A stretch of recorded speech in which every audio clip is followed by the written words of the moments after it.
Bonjour à toutes, bonjour à tous, bienvenue aujourd'hui donc dans cette formation en partenariat avec Perceval Finance Conseil et avec Jean-Louis Cussac qui nous fait l'amabilité de nous accorder de son temps ce soir pour faire une formation sur les options.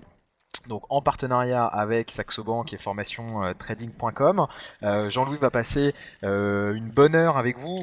Bonsoir hein, à toutes les personnes qui sont déjà arrivées. On est déjà 60, donc le temps que les gens arrivent dans les embouteillages, il est 19 heures. Le temps que les gens se garent, s'assoient, se mettent en condition pour cette formation exclusive et exceptionnelle.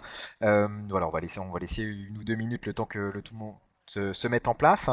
Donc l'idée de cette formation est ce soir de comprendre donc les bases du marché des options. Jean-Louis va vous montrer en détail, théoriquement et pratiquement, comment on peut effectivement traiter ces produits financiers qui sont loin d'être les plus traités par les particuliers et à tort, parce que bien expliqué et avec des bases claires, on peut monter rapidement en compétence sur ces produits et profiter de l'opportunité de marché chez des courtiers, pourquoi pas chez Saxo Bank bien sûr. Voilà, donc l'idée de cette formation qu'on a montée en partenariat avec Jean-Luc Cussac, je vais lui laisser bien sûr la parole. Il va prendre la main là d'ici 1 ou 2 minutes pour pouvoir vous présenter cette formation sur les options. Servez-vous bien, et c'est vraiment l'idée de cette formation, en bas à gauche du fil de conversation qu'il y a. Donc bonsoir à toutes et à tous et toutes les personnes qui connaissent déjà notre système, donc faut pas hésiter. Jean-Louis pourra rebondir sur quelques questions. C'est assez dense, donc ne vous vexez pas si jamais il rebondit pas sur la question au moment. Il a toujours la gentillesse de prendre du temps quand il le souhaite ou ensuite à la fin pour pouvoir répondre à vos différentes questions. Alors le webinaire est bien sûr enregistré, on le mettra ensuite sur le site formation-trading.com pour que vous puissiez y avoir accès et avoir du coup la possibilité, le loisir de revoir ces formations et ces bons conseils. Voilà, donc je vous souhaite un très très bon moment, une très bonne formation. Soyez à l'écoute et puis n'hésitez surtout pas à poser vos questions. L'idée c'est que ça soit vraiment collaboratif et que ça serve à tout le monde. Voilà, je vais laisser la parole à Jean-Louis qui va prendre la main. Là, il est 19h05 dans 1 minute ou 2. Allez, je vous souhaite une bonne formation. C'était David Stéphane de la Saxo Bank.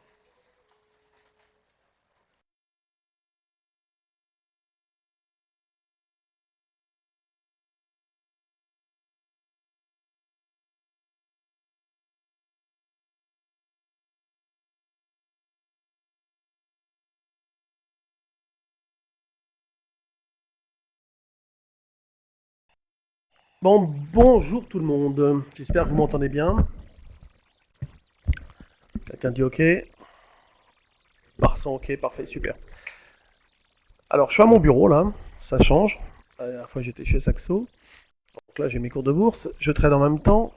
Et conformément, par exemple, à ce que j'ai dit ce matin sur BFM, je suis placé à 56,5 à l'achat. Et j'ai vendu à plusieurs reprises à 68,5, puis avant à 63. Toute la journée, on s'est bien amusé, malgré qu'il se passait rien du tout, du tout, du tout. C'était mortel, mais bon. Des petits écarts toute la journée. Alors sur les options, évidemment, dans ces genres de configuration, il n'y a pas. On fait plutôt des gestions un petit peu plus longues dans le temps. C'est très différent, bien évidemment. Mais vous verrez qu'on peut, pour trader, s'appuyer sur des options. C'est très reposant. Ça augmente la praticabilité, on va dire, d'un opérateur qui n'est pas forcément tout le temps derrière ses écrans. Alors j'ai changé évidemment un petit peu quand même le webinaire par rapport au précédent. Et puis je vous ai préparé un petit scoop. Je vais présenter à la fin un logiciel qu'on a créé de toutes pièces avec un copain qui est patron d'Axial Finance. Et je vous le montrerai à la fin. C'est pas mal. Vous allez voir. Alors, je ne vous le vends pas. Je suis pas là pour vous le vendre. Je sais même pas le prix. Je veux rien savoir. Si ceux qui sont intéressés peuvent éventuellement nous écrire, mais voilà, on vous enverra chez eux. Je crois qu'on a négocié un petit truc, mais bon, le but du jeu c'est pas ça. Le but du jeu c'est pour vous montrer un peu comment ça fonctionne et ce qu'on peut visualiser avec ça et mieux comprendre peut-être les options. Ok, là c'est bon comme ça. Donc L'objectif du webinaire, c'est de comprendre l'intérêt des options négociables, aborder le fonctionnement, et puis après on va faire... Alors je dis aborder le fonctionnement, on va voir des choses assez précises, mais je ne peux pas rentrer dans le détail, hein. Je ne connais pas votre niveau, j'imagine qu'il est très très euh, variable entre certains qui sont peut-être déjà un peu des experts et d'autres qui, qui n'y connaissent peut-être pas grand-chose. Mais avec une bonne formation, à la fin, on a tous les connaissances nécessaires, il n'y a pas de problème. C'est pas très compliqué. C'est pas très compliqué. Donc on verra des exemples de stratégie en fonction du temps que nous aurons.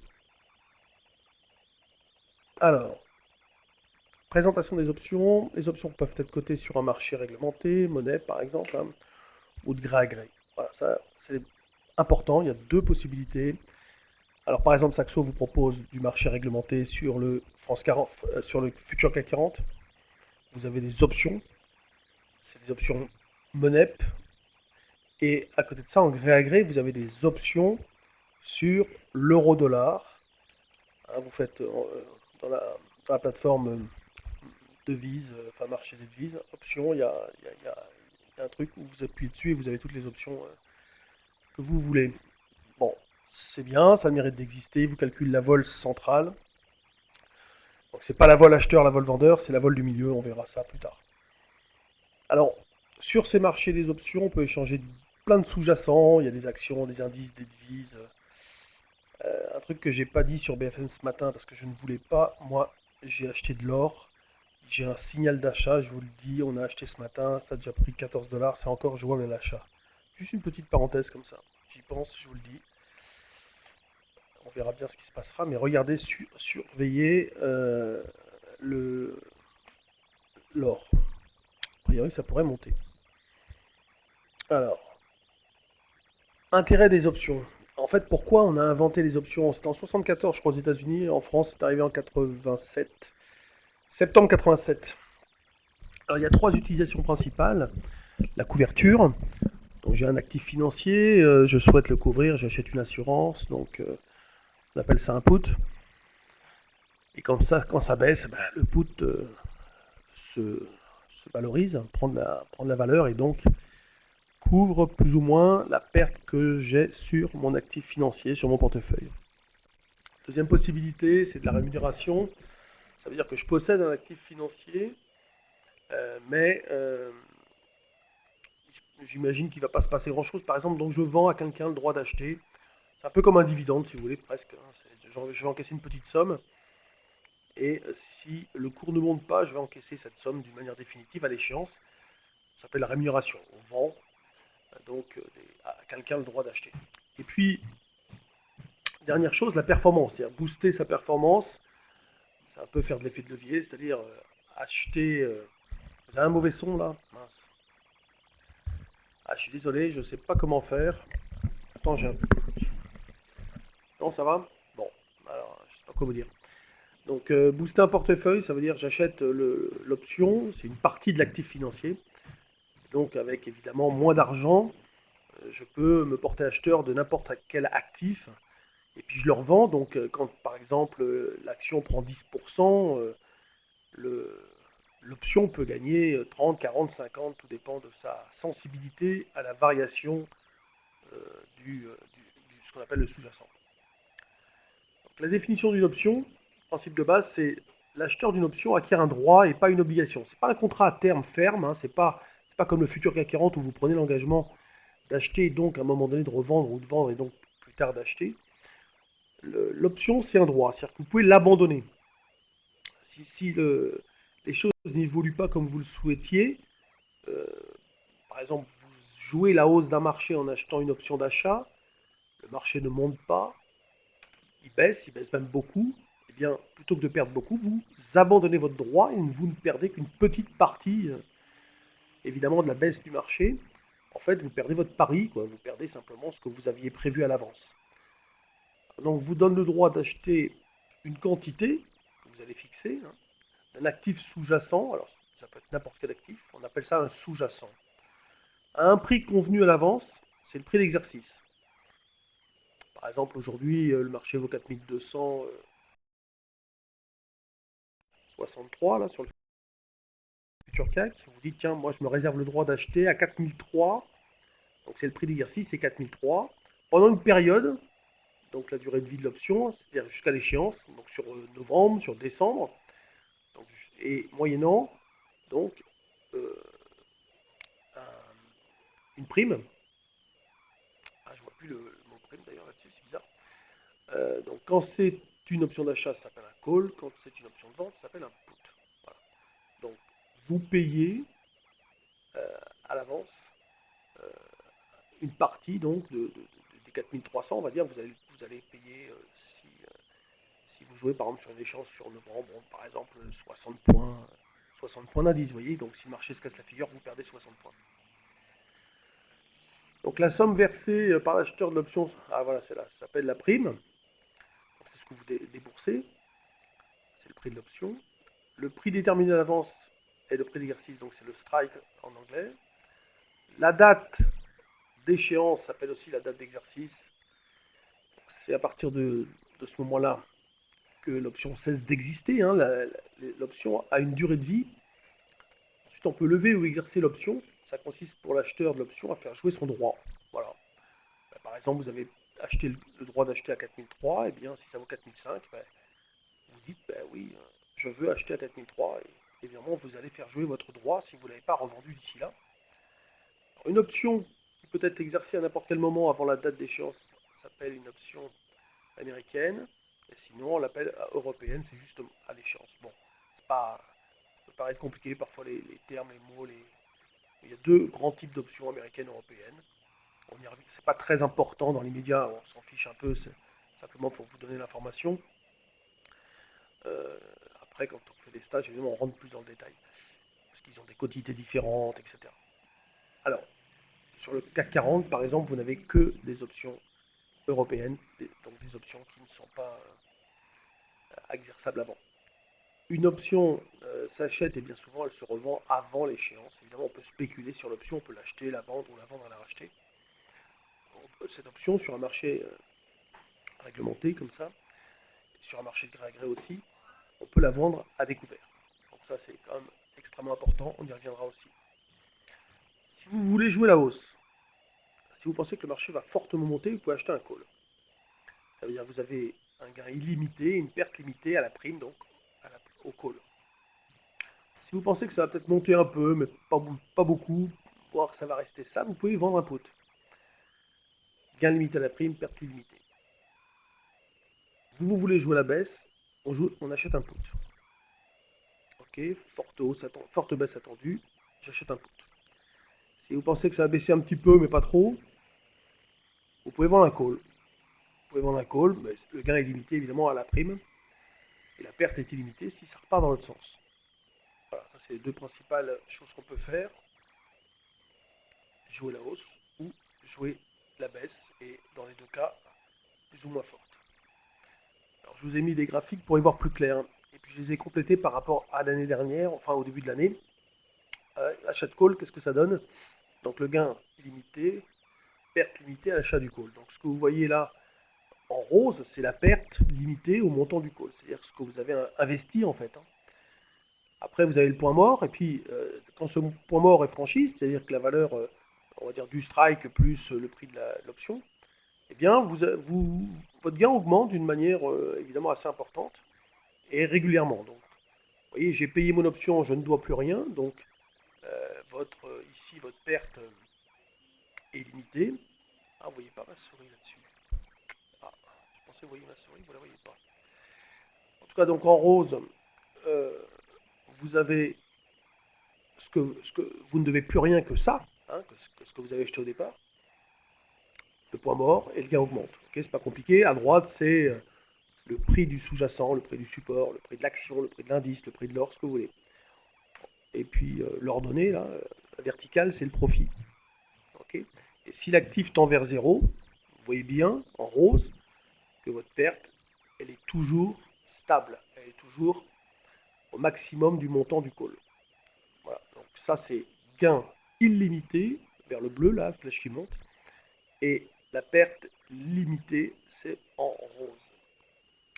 Si vous vendez un call, eh bien, vous avez un gain qui est limité au montant du call que vous avez vendu. Donc, c'est ce que j'ai mis en bleu, le gain est fixe. En revanche, si le cours du sous-jacent augmente, comme vous avez vendu à quelqu'un le droit d'acheter, eh bien, votre perte, elle, augmente d'une manière illimitée. C'est ce que vous voyez en rose. Plus le cours du sous-jacent augmente, plus évidemment le vendeur d'un call perd de l'argent. Donc évidemment cette position est extrêmement dangereuse. Après, bon, on verra. Si vous voulez, quand le sous-jacent monte, en général la volatilité baisse. Donc on perd pas on perd pas trop rapidement. C'est beaucoup plus dangereux dans le cadre de la vente du put. Donc faut avoir ça en tête, hein. Vendre des calls, c'est dangereux, certes, parce que la perte est illimitée. En même temps, la volatilité baisse. C'est important quand on monte des stratégies ou quand on vend des calls plus ou moins éloignés. Mais chaque mot que j'emploie, on va essayer on le décortique à un moment donné, je l'explique. Donc si vous ne comprenez pas tout de suite, vous comprendrez plus tard, notamment en regardant à nouveau enfin, le webinaire. Donc l'achat de put, vous achetez, donc la perte est limitée. J'ai payé mon option et je ne dois rien de plus. En revanche, si le titre baisse, vous allez gagner beaucoup d'argent puisque vous avez acheté le droit de vendre, donc évidemment la baisse est intéressante pour vous. Le gain, on dit que le gain est illimité, mais en fait il est potentiellement illimité, mais évidemment ça s'arrête à zéro. En général, évidemment, pour celui qui a fait son investissement, ça multiplie par 2, 3, 10, 20, ça peut être énorme. Donc on dit qu'on a l'habitude de dire que le gain est quasi illimité. Alors ensuite, vous avez la vente du put. La vente du put, gain limité à la valeur du put et la perte est potentiellement illimitée, mais bon, à zéro. Un gros problème, c'est que là, lorsque le marché baisse, vous perdez parce que votre put se valorise, et puis vous perdez encore plus parce que, en règle générale, la baisse entraîne une hausse de la volatilité parce que les gens viennent se couvrir sur un marché, donc ils sont demandeurs d'options, et là, à ce moment-là, le prix de l'option peut varier d'une manière extrêmement violente. Bon, ça s'appelle évidemment cette sensibilité, si vous voulez, à l'augmentation de la volatilité, on verra, ça s'appelle le Vega. Ça peut faire très très mal. À prix constant, votre option peut valoir 50 comme peut valoir 150. Enfin, c'est assez mortel. C'est là où les gens perdent beaucoup d'argent. C'est quand ils vendent des puts. Alors il y a des règles à respecter, on va en parler tout à l'heure. Et de toute façon, quoi qu'il se passe, quand vous allez aborder ces marchés, il faudra démarrer extrêmement doucement pour vous familiariser un petit peu avec l'évolution. Et justement, le logiciel permet aussi de se familiariser en faisant des simulations. Alors, comment utiliser des options? Les options sont des outils. C'est pas sur des options qu'on étudie les tendances, hein. On doit évidemment analyser la tendance sur le sous-jacent, hein. Si vous achetez des calls CAC 40, vous allez évidemment d'abord regarder le CAC 40. Et puis si c'est haussier, vous allez acheter le call, évidemment. Mais c'est le sous-jacent qui vous dira ce qu'il faut faire. Donc, si vous voulez, les options sont des outils pour jouer un sous-jacent. Alors, après la tendance, tout à l'heure je vous l'ai déjà dit, il faut respecter certaines règles et principes de base. Euh, alors, il y a beaucoup de choses à respecter. Euh, on va y revenir par la suite, hein, mais notamment bon, la couverture, pas jouer trop gros. Quand vous achetez des options, vous jouez un faible pourcentage de votre actif financier. Jamais de la vie, on met même 30% ou 40% de votre portefeuille sur une option. C'est totalement déraisonnable. Il y a d'autres choses, bien sûr, des principes de base, il y en a, on va les voir tout à l'heure. Pensez que le sous-jacent évolue comme vous avez l'habitude de le voir, bien sûr, hein, ça monte, ça descend. En revanche, l'option n'évolue pas forcément de la même manière que le sous-jacent, ça peut aller très très vite. Hein, c'est ce qu'on appelle la sensibilité de l'option par rapport au sous-jacent. Et là aussi, on va y revenir. Alors, pourquoi acheter une option? Parce que le risque est limité, c'est un faible investissement et il y a un effet de levier plus ou moins important. À la différence des marchés d'émetteurs, vous pouvez acheter l'option ou vendre à découvert une option. Exemple, vendre des puts pour être acheteur potentiellement plus bas que le cours actuel. Et oui, Vendre des puts, c'est vendre à quelqu'un le droit de vendre. Donc si vous vendez à quelqu'un le droit de vendre, vous devez acheter en face.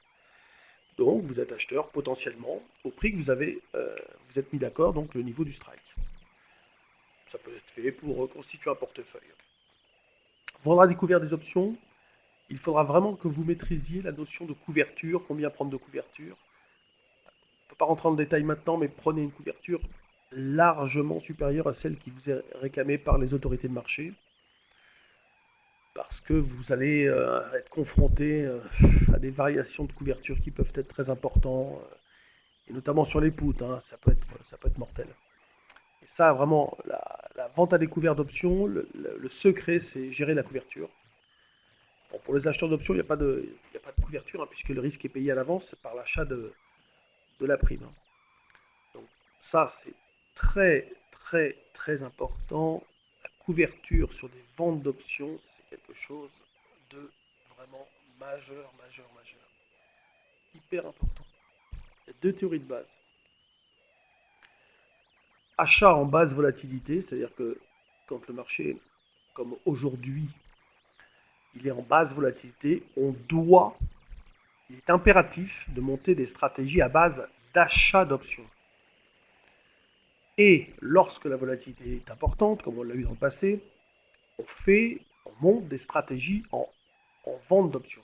Donc on dit que l'achat doit se faire en basse vol et la vente en haute vol.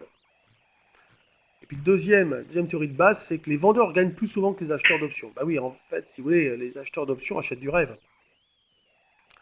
Mais je répète, pour vendre des options, il faut connaître la quantité maximum que l'on peut vendre, car le risque augmente plus rapidement que la hausse de la position.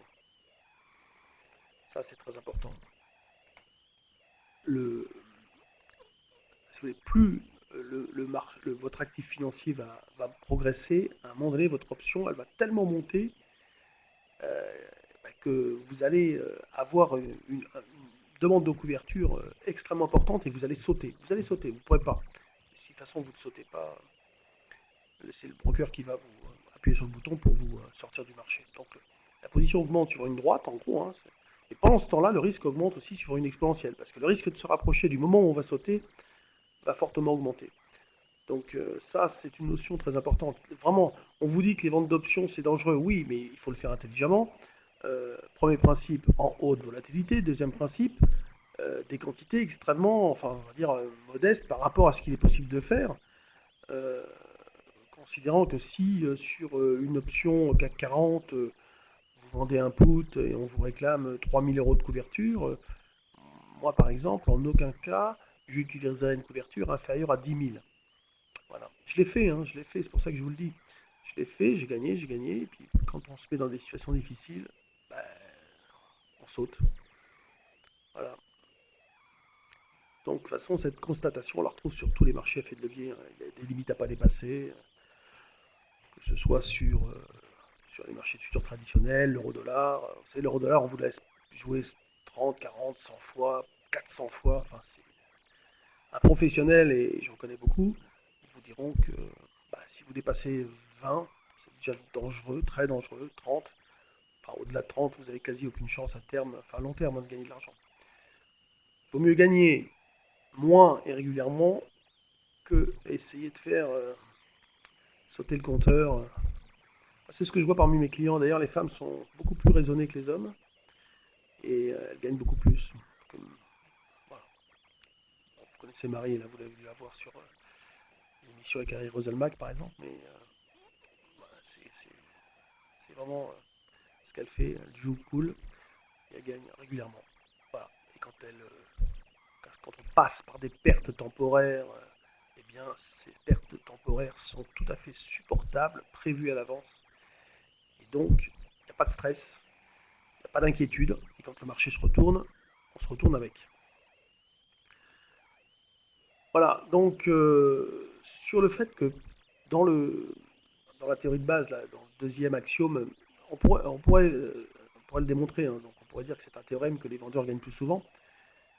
Et pour le prouver, on pourrait dire que les turbos, les varants, tous les marchés d'émetteurs sont des marchés sur lesquels vous ne pouvez pas vendre à découvert le turbo, le varant. Vous n'avez pas le droit de le vendre, vous avez le droit de l'acheter. mais seul l'émetteur a le droit de le vendre. Alors évidemment, c'est extraordinaire pour lui, puisque il connaît la position ouverte. À chaque instant, il a modélisé, si vous voulez, combien il est susceptible de retrouver de papier, et c'est un avantage énorme. Donc, ces produits peuvent être utilisés de temps en temps pour des choses précises. Moi, par exemple, sur l'or, là, ok, on a cherché des turbos, pourquoi pas.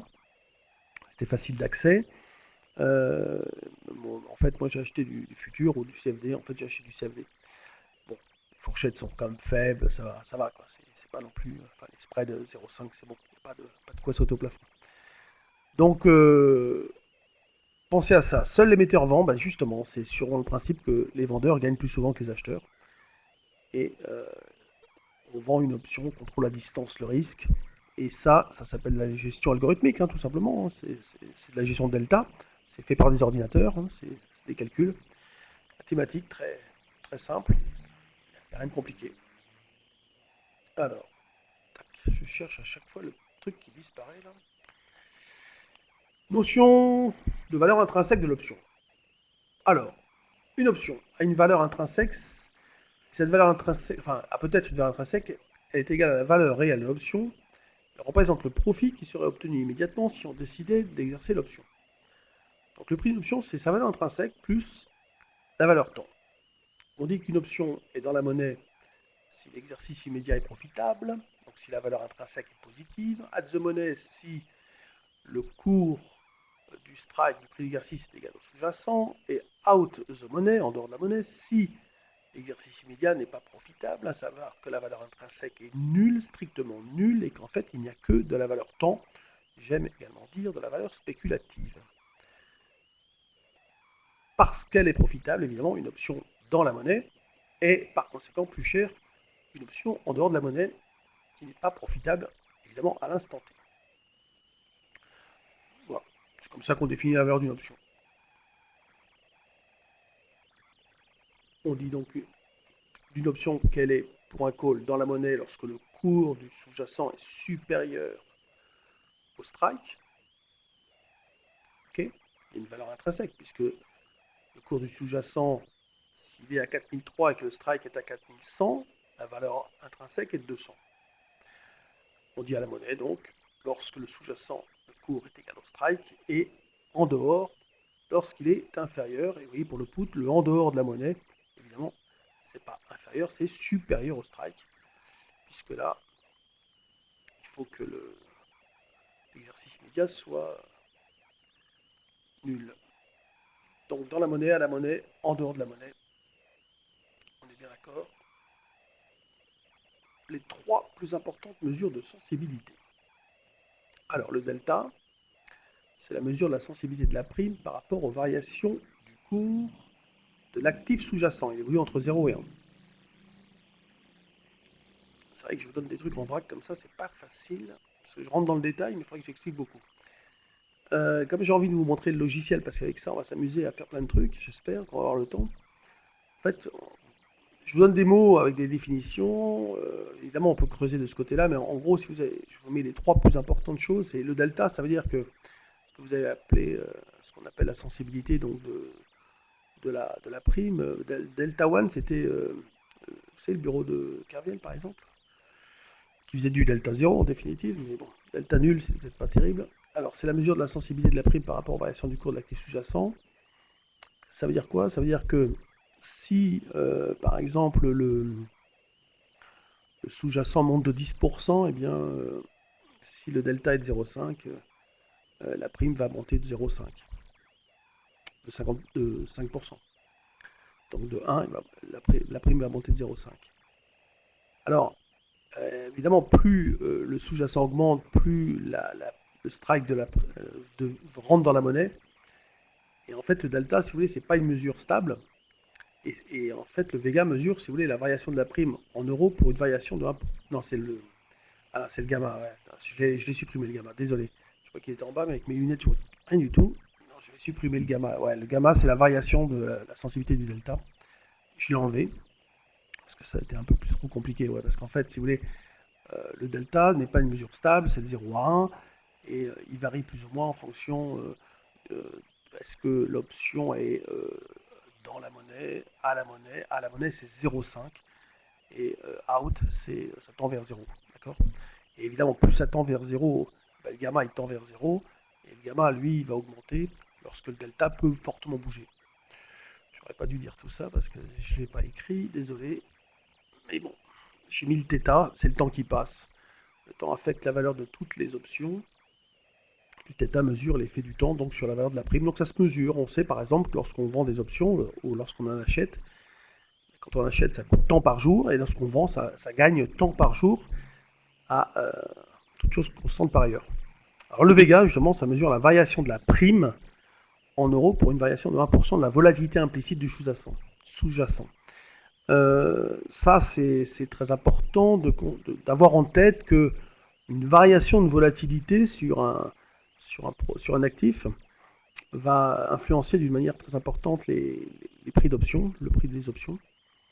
Évidemment, lorsque les marchés baissent, eh bien, la volatilité augmente parce que les gens viennent se protéger. C'est la volatilité implicite, celle qui sert, si vous voulez, à mesurer, si vous voulez, la peur qu'ont les gens sur un événement. Donc on pourrait avoir un marché d'ailleurs aussi qui ne bouge pas avec un événement important à venir et la tension fait que les tensions font que les gens vont venir se jouer, jouer la hausse ou jouer la baisse et augmenter ainsi la demande, donc la volatilité. Parce qu'on sait que derrière ça va bouger. Donc là, à ce moment-là, même si le marché ne bouge pas, la volatilité implicite peut bouger. Je ne peux pas voir à côté tout ce qui est écrit, désolé. Mais... Et alors, quitte à passer aux yeux de certains pour un imbécile, je suis obligé d'avoir un discours extrêmement simple. J'essaye. Donc, je ne peux pas me lancer dans des théories. C'est pas le but. Ça, c'est dans les formations éventuellement qu'on fait.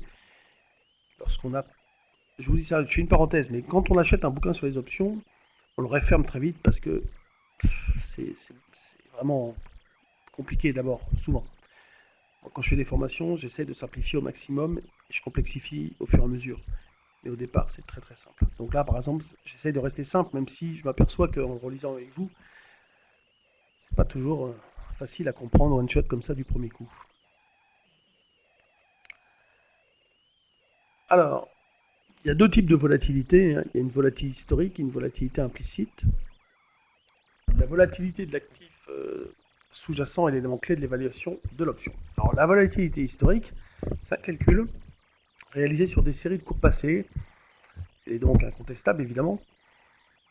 Et encore faut-il, pour la juger, savoir quelles sont les volatilités que nous avons eues dans le passé.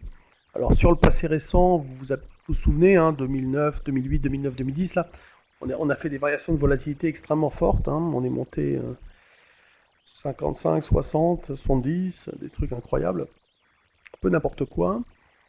Et on est retombé également à des volatilités assez faibles de 15, mais moi j'ai connu des volatilités à 7 sur des périodes assez courtes. Alors, la volatilité historique, ok, on peut la vérifier. Aujourd'hui, en plus, on a des outils, VCAC, qui permettent de voir la volatilité historique. Alors, le problème que se pose l'opérateur, c'est de trouver en fait la volatilité implicite, c'est-à-dire l'estimation de la volatilité qui sera la plus proche, non pas du passé, de la volatilité historique, mais la volatilité réelle de l'actif entre aujourd'hui, le jour de la transaction, et puis l'échéance, parce que l'idée c'est de se dire, si je pense que la volatilité va pas du tout monter d'ici décembre, ok, je peux vendre des options, pourquoi pas. Je trouve que c'est une bêtise, mais pourquoi pas. Si vous êtes sûr de vous, ok. Mais normalement, si vous voulez, aujourd'hui on a une volatilité faible, on est vraiment inférieur à 20, on était repassé un petit peu au-dessus, mais là on est vraiment en dessous, je sais plus à combien on est, j'ai pas fait gaffe aujourd'hui, mais on était tombé à un moment donné à 13, là, un truc comme ça, 13, 14. Et donc là c'est une volatilité extrêmement, extrêmement faible. Et ça on appelle ça la volatilité implicite, c'est-à-dire que c'est ce qu'on anticipe de l'évolution des cours de bourse. Alors qu'est-ce que j'ai marqué là? On peut penser que le comportement dans le futur d'un actif sous-jacent sera à peu près similaire à celui du passé, bien sûr, et que sa volatilité future sera peu différente de celle constatée dans le passé. Oui, d'accord.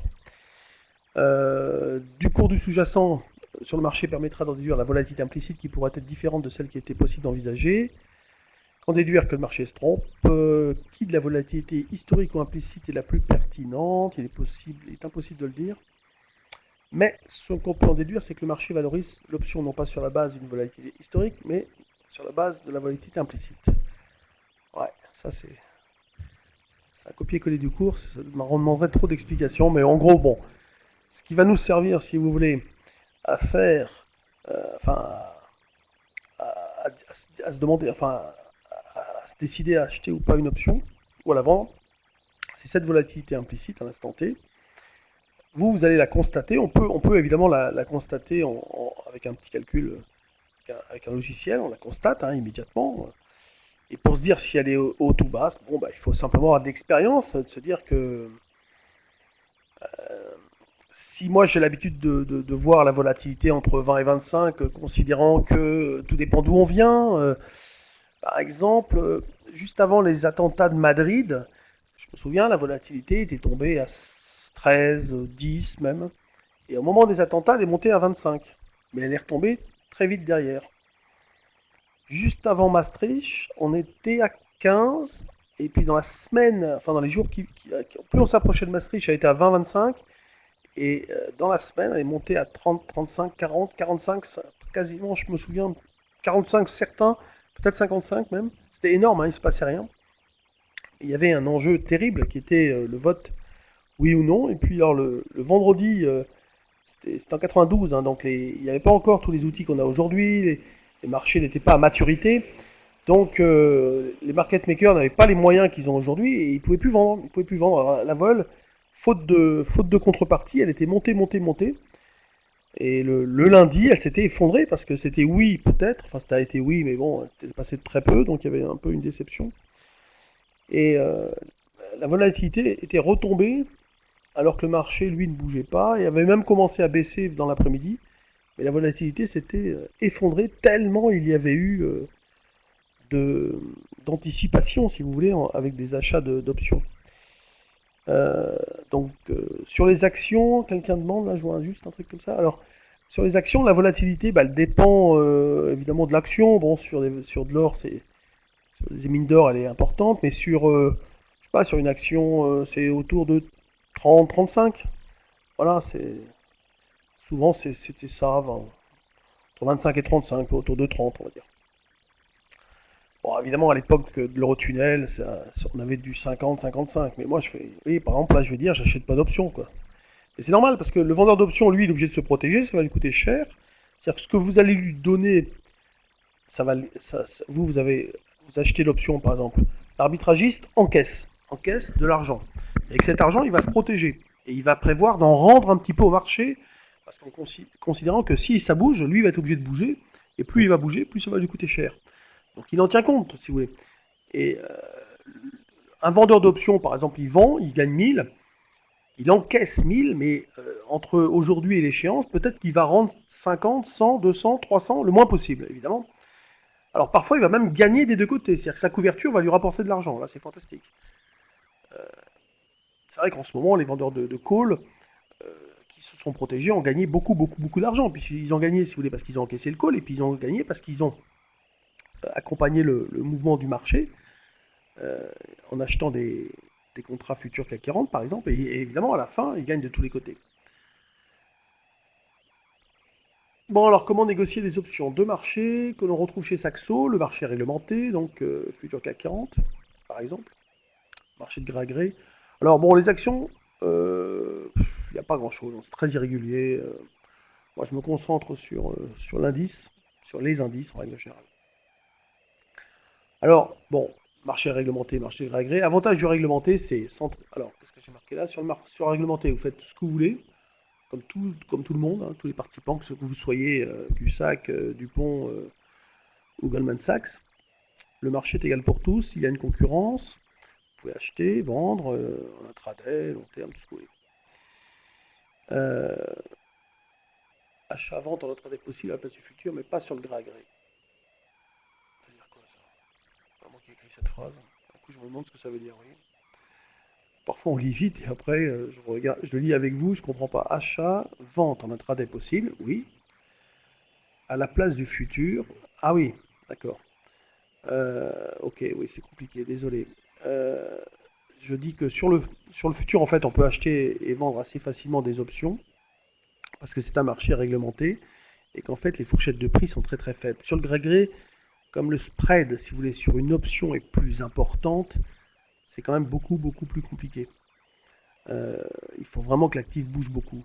En fait, sur le règlement, sur le gré à gré, je le dis un peu après, là, je ne sais pas si c'est la truc d'après, mais je dis que justement, moi, je fais des ventes d'options, par exemple, très loin dans le temps, ou carrément, j'achète des options très courtes que je vais abandonner pour jouer dessus. Voilà. Donc l'inconvénient du réglementé, c'est que les règles ne sont pas toujours les mêmes, donc il faut se renseigner. Euh, mais les contrats sont standardisés, important capital, ça c'est les inconvénients du marché réglementé. Donc, et inconvénients, donc les règles ne sont pas toujours les mêmes. Ouais. Ok. Le problème, c'est surtout une question de montant des capitaux, mais c'est vrai qu'en même temps, sur les avantages, le marché est centralisé, et ça c'est important.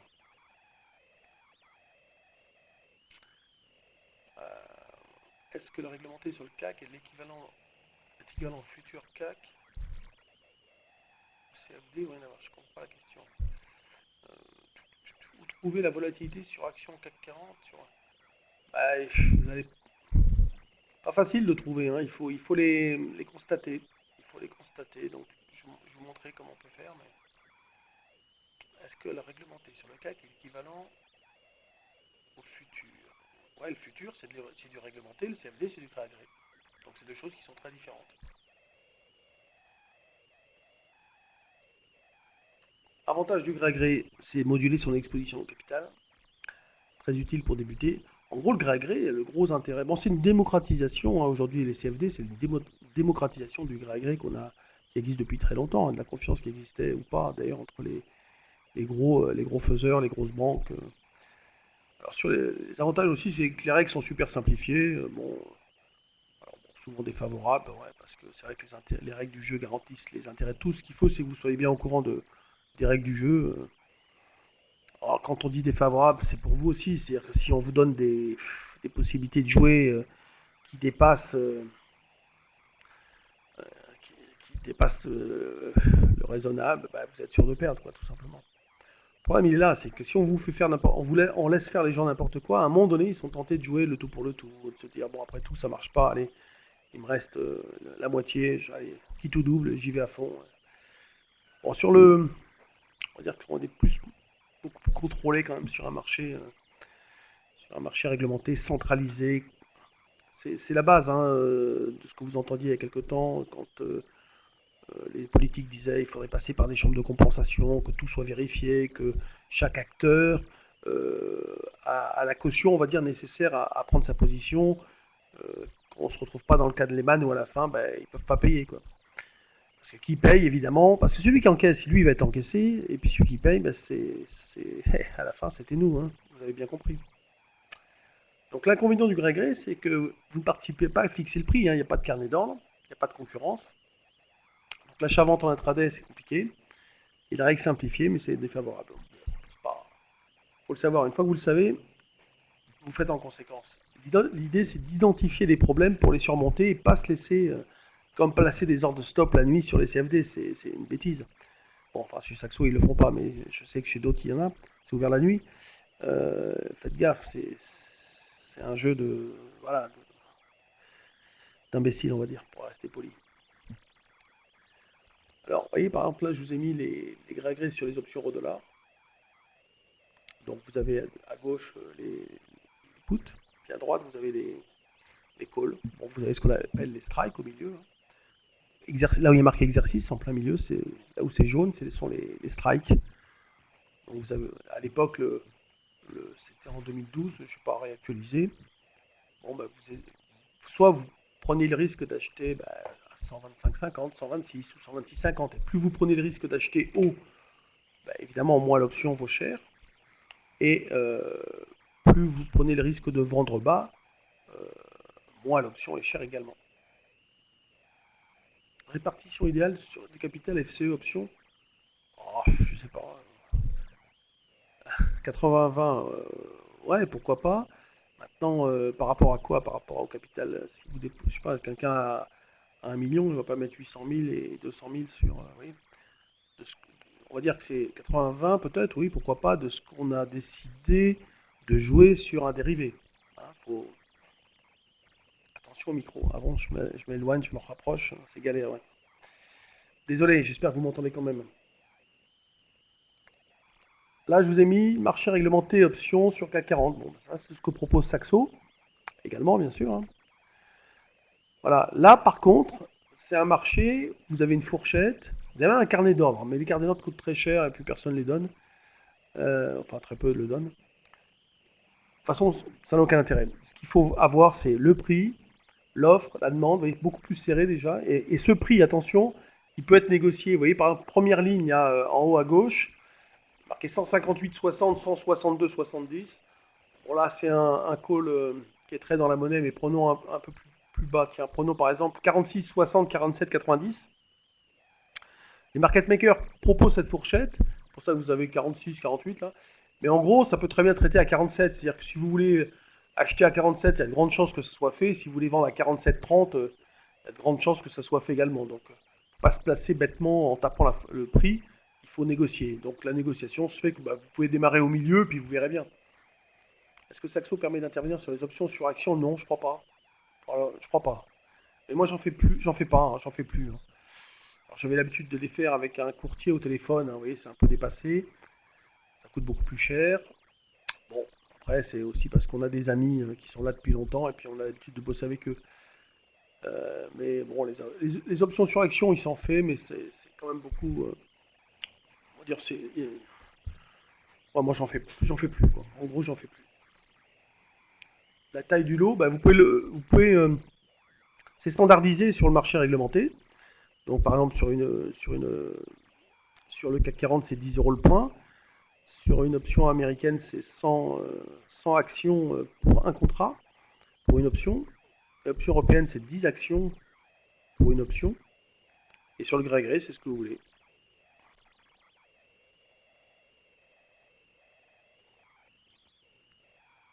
Alors, tu dis non, pas encore, ce sera qu'en 2014. Ouais. Bon, de toute façon. Déjà, entraînez-vous avec le CAC. Moi, je vous conseille de commencer avec le CAC. Hein. Franchement, c'est mieux. Après, faites attention sur les actions. Vous avez deux types d'options, les américaines, les européennes. Donc là, n'y allez pas.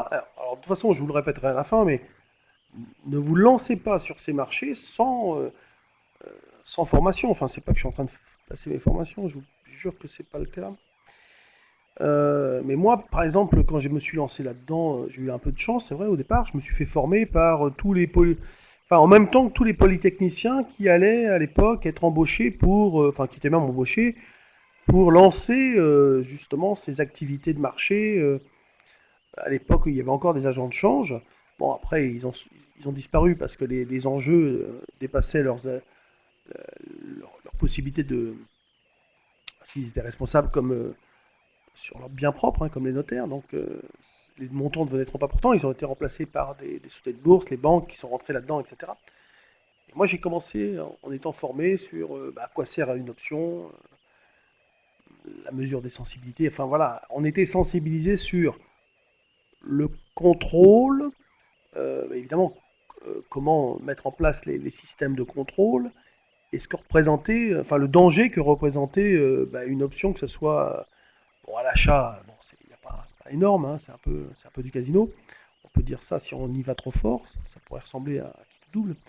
Mais surtout sur la vente, c'est-à-dire comment contrôler les ventes, que dire aux clients, et nous-mêmes comprendre que quand une option de vente, vous l'avez vendue, le marché baisse, vous allez perdre rapidement parce que ça va très vite, et puis que la volatilité monte, il faut peut-être le vivre pour bien s'en rendre compte. Hein. Alors là, je recommence marché réglementé, marché d'émetteurs, différence avec les produits davantage mis en avant, comme les turbos et les varants, la désactivation du turbo, la variation de la volatilité du varant au gré de l'émetteur, tout ça, ce sont des problèmes pour l'acheteur. Donc les marchés d'émetteurs sont moins profitables, on va dire. Puis pourquoi une option est mieux qu'un turbo? Parce que les probabilités de gain sont plus fortes sur une action sur une option MONEP, ça c'est une évidence. Surtout qu'on peut la vendre, quoi. C'est ça le but. Et les risques ou les désavantages du turbo ne compensent pas une plus forte plus-value potentielle. Vous voyez le turbo, par exemple, on vous dit que c'est bien. Ok, ça, je dis pas qu'on ne peut pas s'en servir. Je m'en sers aussi de temps en temps sur des trucs ponctuels. Mais ce qui est favorable à l'acheteur, par exemple, d'une option. J'achète une option. Qu'est-ce qui va faire que je vais gagner de l'argent en dehors que je ne me suis pas trompé de sens et que par exemple, l'option va se valoriser parce que j'ai acheté le droit de vendre, par exemple. Eh bien, il y a un truc super important, c'est la volatilité qui va m'aider. C'est-à-dire que plus le marché va bouger, monter, baisser, plus j'ai de chances que mon option se valorise. Dans le turbo, plus ça monte, plus ça baisse, plus ça bouge, plus vous avez de chances de vous faire désactiver. Vous voyez, c'est ça le truc. C'est pour ça qu'on a inventé, qu'ils ont inventé un turbo. C'est pour pouvoir contrer, puisque eux, ils sont vendeurs de l'option turbo. C'est une option le turbo. Ils sont vendeurs d'une option. Je vous ai dit, la volatilité est un problème pour le vendeur. Eh bien, pour contrer ce problème de hausse de vol, par exemple, il y a cette désactivation. Voilà. C'est pas compliqué ça. Ça se comprend très bien. Alors moi, ce que je fais avec Saxo, je fais du réglementé, bien sûr. Bon, ça, ok. Je fais de la gestion de delta. Alors c'est quoi? Alors je vends des options de gré à gré. Par exemple, ça ne me dérange pas de faire du gré à gré. Je vends, mais je vends loin. C'est ce que j'ai marqué en dessous. Hein. Je vends loin. J'essaie de vendre en haut de vol. Alors c'est pas le cas en ce moment parce que à un moment donné, vous voyez, sur l'eurodoll, on trouvait de la vol à, je sais pas, 12, 13, 14, mais à un moment donné, et aujourd'hui, c'est plutôt du 6, quoi, donc 5. Alors c'est vrai qu'on est plutôt acheteur dans vraiment d'options, et puis on va voir tout à l'heure, on va s'en servir pour se mettre en face avec ce qu'on appelle du cash ou bien du futur. Quoi. Voilà. Alors sur le gré à gré, franchement, c'est pas possible d'acheter et vendre un intraday. Il y a trop de spread. Mais bon, ça vient du fait qu'ils sont obligés de se couvrir aussi, et la contrepartie, il faut la trouver. Genre, on va la chercher sur le support, hein, bien évidemment. C'est comme ça, de toute façon, c'est partout pareil. Hein. Sur le gré à gré, il y a un spread, et puis vous pouvez pas vous placer de limite à l'avance. Il faut être derrière pour cliquer. Ça, c'est un problème. Voilà, eux, ils veulent pas se faire surprendre. C'est la grosse différence entre un marché structuré, réglementé, où il y a 50 intervenants, hein, c'est-à-dire que Goldman Sachs, BNP, qui peut vous faire un prix, SocGen, tout le monde va se faire un peu la concurrence, et puis bon, par contre, du gré à gré, c'est que Saxo qui va vous faire un prix. Alors bon, il fait évidemment ce qu'il veut. Hein. Mais de toute façon, après, pour vous couvrir, vous avez le support. Là, c'est le prix du marché qui va vous reproduire. Hein. C'est dupliqué, il n'y a pas de problème. Hein. Et ça, il faut que vous l'ayez en tête, oui, pour éviter de dire que. C'est combien j'entends de fois les gens venir me voir en me disant oh là, je me suis fait escroquer par Pierre-Paul Jacques. Je leur dis non, c'est parce que vous ne connaissez pas le fonctionnement que vous avez l'impression de vous être fait escroquer. C'est les règles du jeu, c'est comme ça que ça marche. Ça, on l'entend souvent. Alors, là, ah ben voilà, par exemple, qu'est-ce que je vous ai mis là? Je regarde juste ce que j'ai mis derrière. Ouais, je vous ai mis le logiciel, justement. Le logiciel. On va essayer de s'en servir. Là, je vous ai mis juste une photographie, par exemple, de ce logiciel. Alors là, par exemple, c'est l'achat, vous voyez ici. Ah ouais, mais vous voyez pas ma souris. En vert, là, c'est achat 1 call 4200. Donc les quotités, c'est 10 euros le point. Le dernier cours est à 95. Prix d'entrée, bon, ben là, c'était marqué à 99, par exemple. On retrouve le graphique de tout à l'heure. Ici, en bas, en parallèle de l'abscisse, vous avez la perte potentielle. C'est un investissement d'environ 1000 euros. Et quand ça monte, ben, votre gain, il augmente. En rouge, c'est le gain et la perte instantanée, parce que si vous l'achetez, vous pouvez le revendre au même prix. Donc au départ, vous avez évidemment le rouge qui est sur le bleu. Et quand ça monte, évidemment, les deux aussi sont quasi identiques. Hein. Et à un moment donné, si voyez, juste avant que le prix ne monte, vous avez évidemment votre possibilité de revendre l'option qui diminue. Donc vous avez la rouge qui remonte et la bleue qui reste en bas.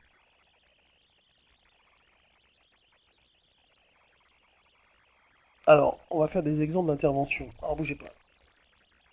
Parce qu'il va falloir que je fasse des mouvements là.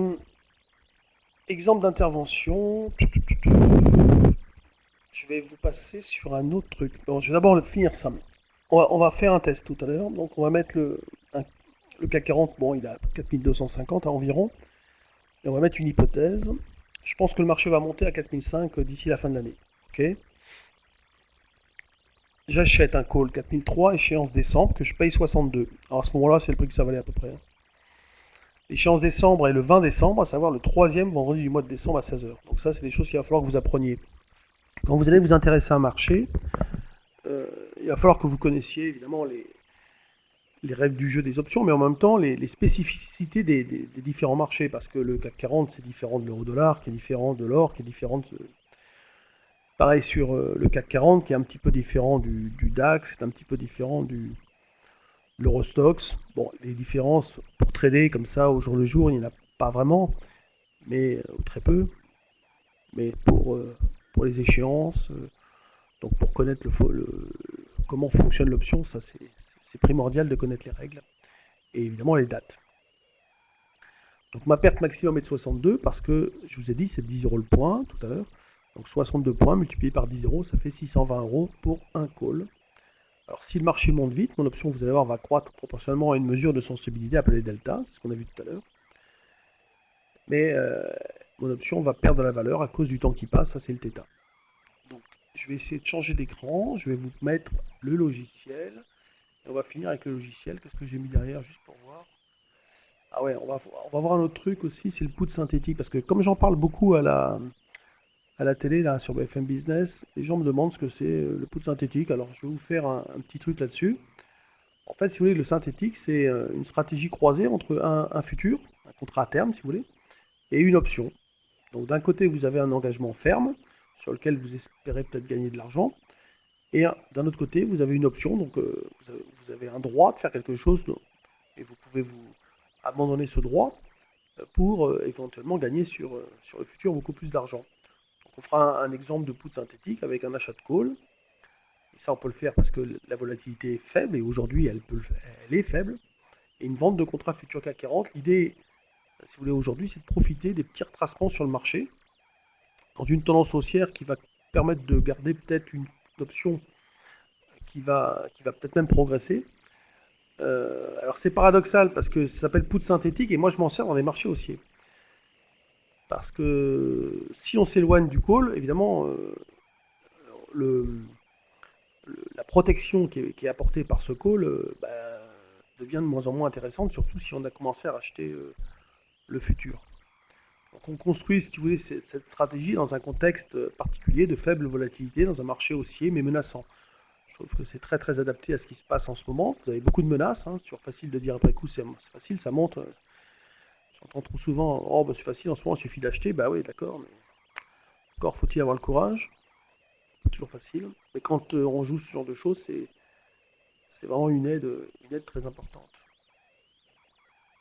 Donc on va voir ça. Juste, je regarde ce que vous avez marqué actuellement sur les indices, c'est flat, un peu aussi, avec peu de volal. La stratégie adéquate est la vente de put, mais la volatilité est faible. Ben non, justement.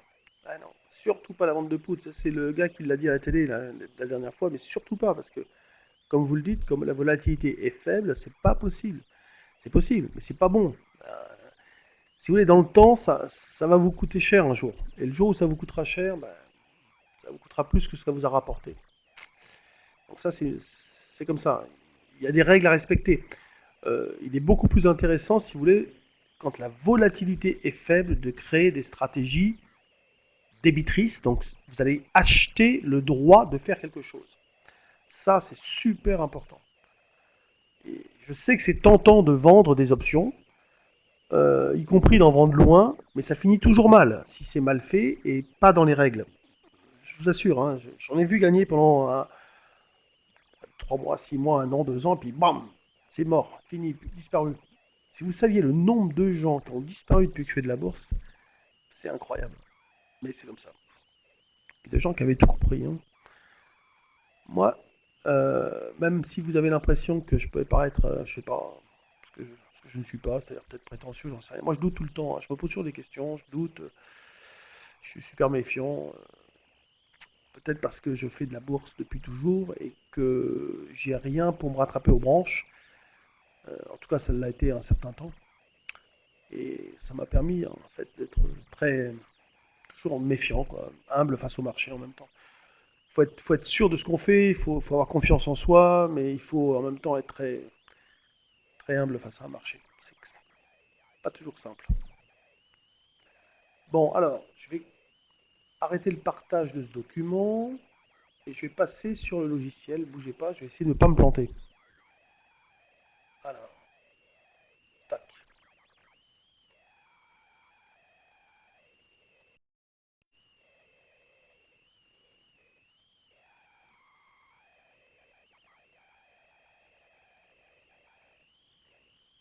Yes, j'ai l'impression que vous l'avez. Alors, ah ouais. En plus, là, parce qu'il faut que j'aille chercher à côté. Alors, si je vais essayer de double-cliquer. Si je me mets en plein milieu, je ne sais pas si vous allez voir bien comme ça. Ça va un peu se passer. Ouais. Bon, on va rester comme ça. Encore on peut agrandir les cadres.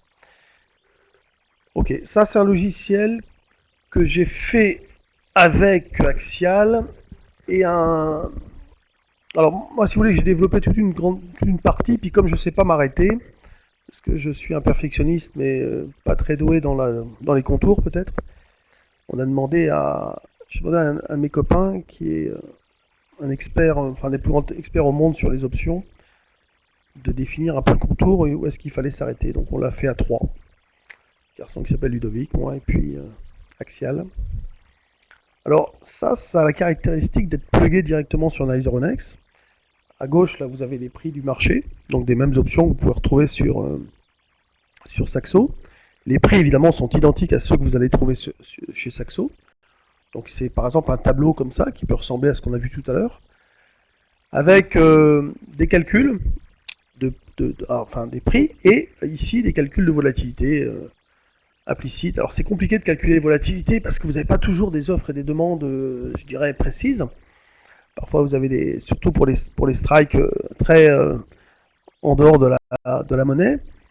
Alors on essaie on centre le prix, on ne calcule que les options qui sont proches du prix du marché, proche de la monnaie, quoi, en fait. Donc ça se met comme ça. On peut monter là des stratégies. Par exemple, vous voyez ici, j'achète un put, j'achète un call. Donc je gagne si le marché baisse, ou je gagne si le marché monte, et si le marché reste au milieu, je perds de l'argent, c'est-à-dire que j'ai perdu ce que j'ai acheté au niveau de mon call et ce que j'ai acheté au niveau de mon put. Donc voilà, ça se représente comme ça. On peut en rajouter autant qu'on veut. On peut, vous voyez, par exemple, on peut racheter un call, on peut le vendre, et hop, il suffit de cliquer dans l'autre sens. On peut en mettre deux ici. Voilà, on fait ce qu'on veut. Donc on peut se créer des portefeuilles avec des options, des titres, etc. Alors ici, vous avez toutes les options qui peuvent aller sur des valeurs. Parce qu'on va rester sur le CAC. On a toutes les échéances. Toutes les échéances, tous les mois, ou des mois, voilà, comme le mois de novembre. Alors tout à l'heure, par exemple, on va faire ça, on va prendre décembre. Alors on va prendre une stratégie, on va enlever tout ça. J'ai fait les choses super simples, super rapides. C'est vraiment l'utilisateur qui parle derrière, mais bon, je suis pas encore très habitué parce que ça vient de sortir, hein. C'est même pas encore vendu, je crois. Alors tout à l'heure, on disait qu'on achetait par exemple le call 4250. Je vous avais dit échéance 20 décembre. Donc là, vous avez l'échéance ici. Un call, voilà. Dernier cours 89,90. Alors il me calcule un prix moyen, en fait, l'offre et la demande divisé par deux parce qu'à la fin de séance, c'est un peu le bordel. Bon, sur pareil, on ne sait pas trop comment à la fin. C'est compliqué, hein, il n'y a pas un prix unique sur une option. Enfin, je veux dire, il n'y a pas toujours un prix non plus. Donc, alors ici, par exemple, on peut rentrer un prix d'achat, 89, hein, c'est le prix coté à la fin. Tac. Alors, est-ce qu'il y a des dividendes ou pas? C'est pareil, c'est un gros problème sur les options. C'est comment, eh bien, on travaille comment on travaille les calculs. Est-ce qu'on rentre ou pas les dividendes? Est-ce qu'on prend le futur ou le cash? Donc, on a pris le cash. Et par contre, on rentre les dividendes à la main. Donc, par exemple, d'ici l'échéance, il y a à peu près 7 points, 6 ou 7. Je vais mettre 7. Et donc, évidemment, ça fait bouger légèrement ma volatilité. Alors, l'idée, c'est que là, le système dit que la volatilité est 13,47. Et ça, c'est la volatilité implicite. Donc, on la constate, si vous voulez, en rentrant les caractéristiques de l'option. Cette option, elle est à 4250, elle est proche du prix qui est à 4260. Regardez le delta, il est de 0,52. Donc il est bien de 0,5. Les options à la monnaie ont un delta de 0,5. Donc si je prends le call 4300, vous voyez le delta de 0,5 il passe à 0,43. D'accord? Donc là, on peut très bien aussi rentrer 62. Pas très important. Ici, on met 7. Voilà. Donc la vol de l'option 4003 est un petit peu inférieure. On verra ça plus tard. On a un smile de volatilité qui est légèrement, il fait la grimace quoi. C'est rien, c'est le sourire. Soit la volatilité monte sur les extrêmes, soit elle diminue. Là, ça diminue un petit peu. Le coût de 4003 a une volatilité légèrement inférieure. Voilà. Alors c'est pareil, vous voyez, par exemple, on peut acheter, on peut vendre, on peut faire des choses comme ça. Le graphique que vous avez en bas, c'est le graphique de vos gains et de vos pertes en fonction de l'évolution du sous-jacent. C'est assez génial. Donc tout à l'heure, on a dit qu'on prenait un call 4003, c'est ça? Et on a dit qu'on prenait un futur. Donc par exemple, on va aller ici dans futur. Ok. On va prendre le futur. Alors là, on a tous les futurs depuis longtemps. On va prendre le futur ici, on le drop, on le met là. Et on vend un futur. Alors qu'est-ce que c'est? Achat de call, vente de futur. Donc c'est une stratégie. On peut mettre le prix, voilà, 4262, 4262, prix actuel. Donc c'est une stratégie croisée qui consiste à acheter un call, vendre un futur. Et là, ici, vous voyez bien que si le marché monte, ma perte est toujours la même. C'est le montant de l'option synthétique, à savoir le prix du call plus la différence entre la vente du futur et le strike, c'est-à-dire les 4003. Donc c'est ici. Alors là, vous avez des mesures ici de sensibilité, delta, gamma.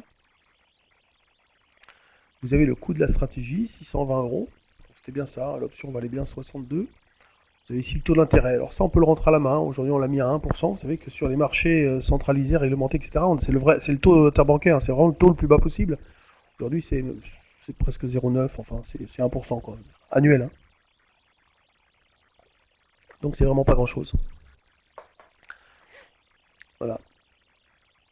Alors, là, plus le marché baisse, évidemment, plus on gagne d'argent sur le futur. C'est sûr que si on enlève le futur, par exemple, hein, eh bien, on retrouve le call qui, lui, représente l'investissement et le gain quand le marché monte. Et j'active et je désactive ici. Tac, j'active, je désactive. Donc j'active le futur. On peut faire plein de trucs avec ça. Hein. Après, on peut rajouter plein de choses, hein, bien évidemment.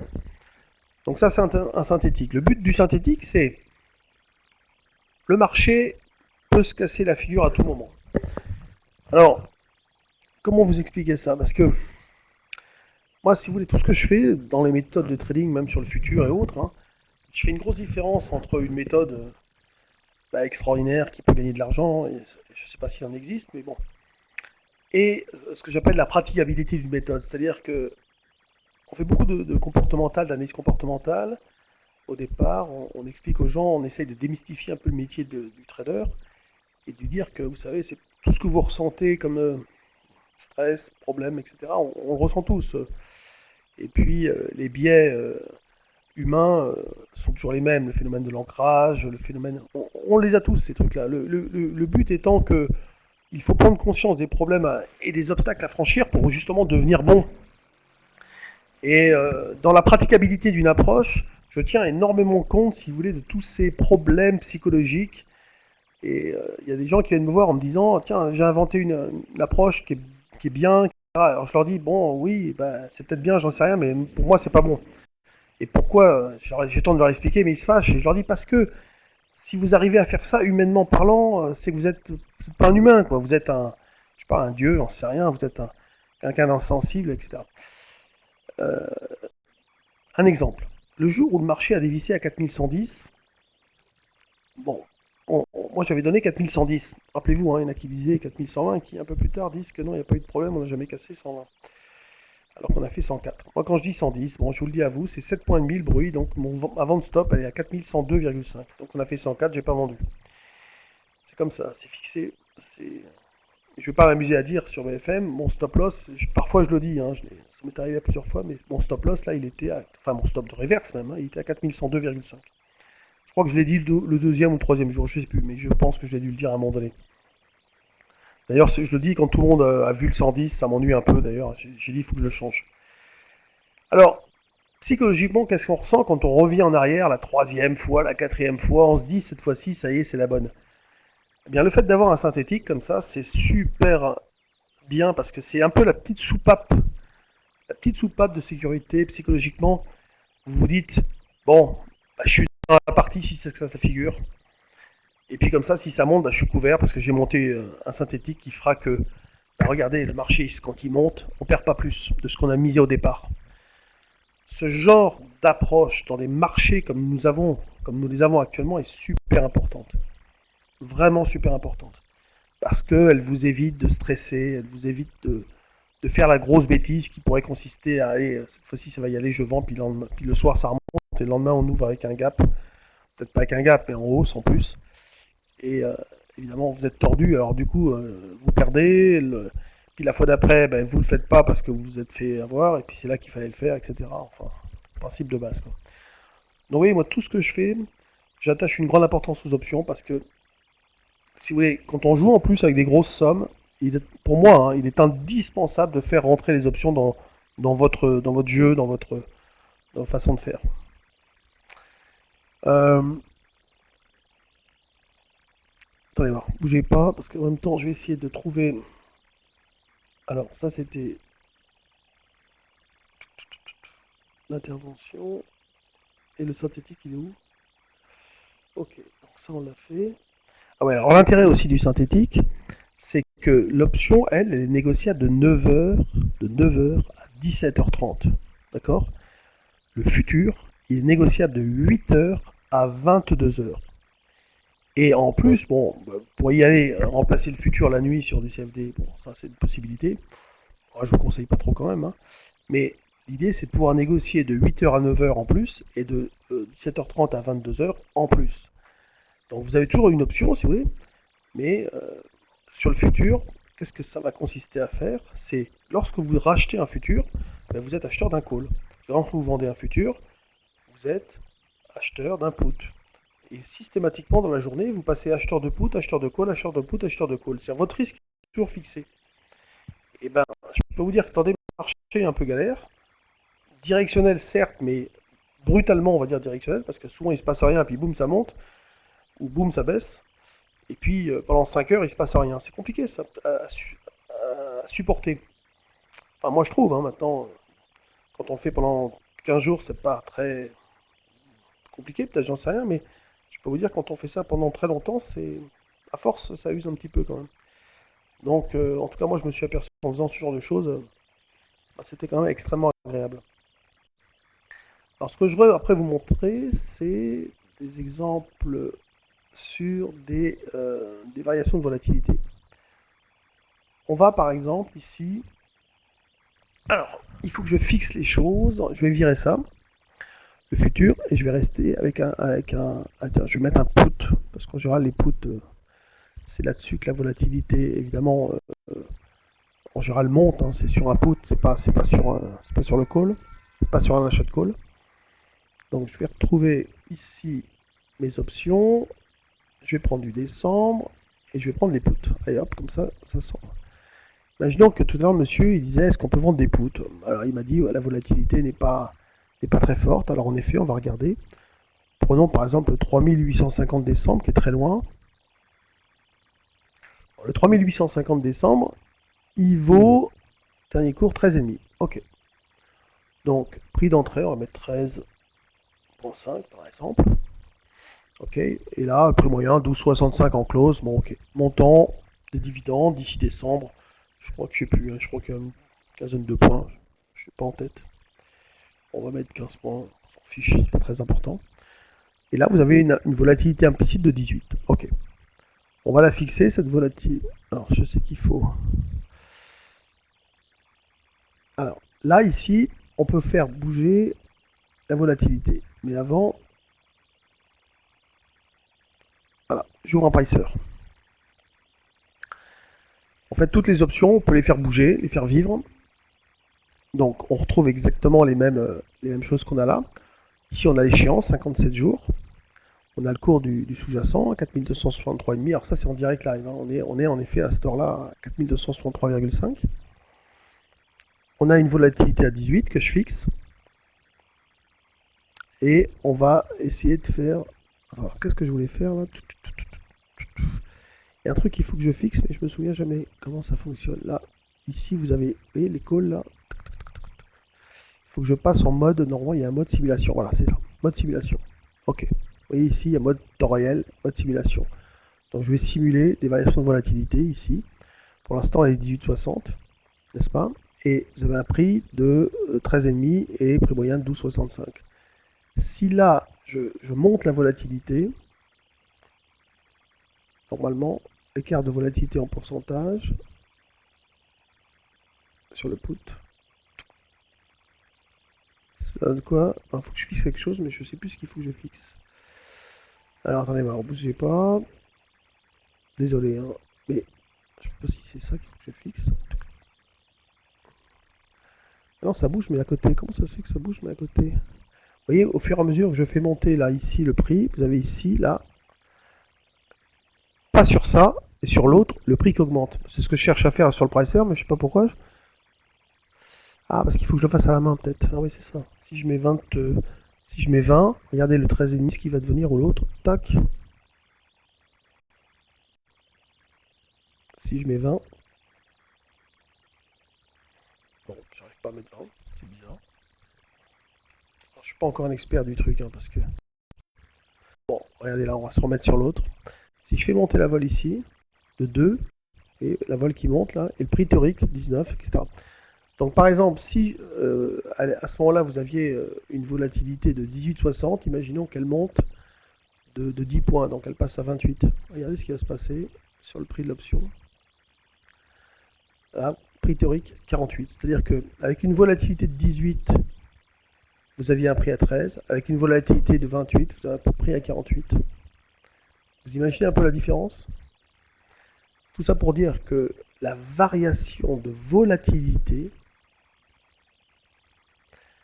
a une influence gigantesque sur le prix de l'option. Vous voyez, 48, 10 de plus par rapport à, donc ici, une volatilité de 18, ça fait 28, ça donne 48, 18, ça donne 13,5.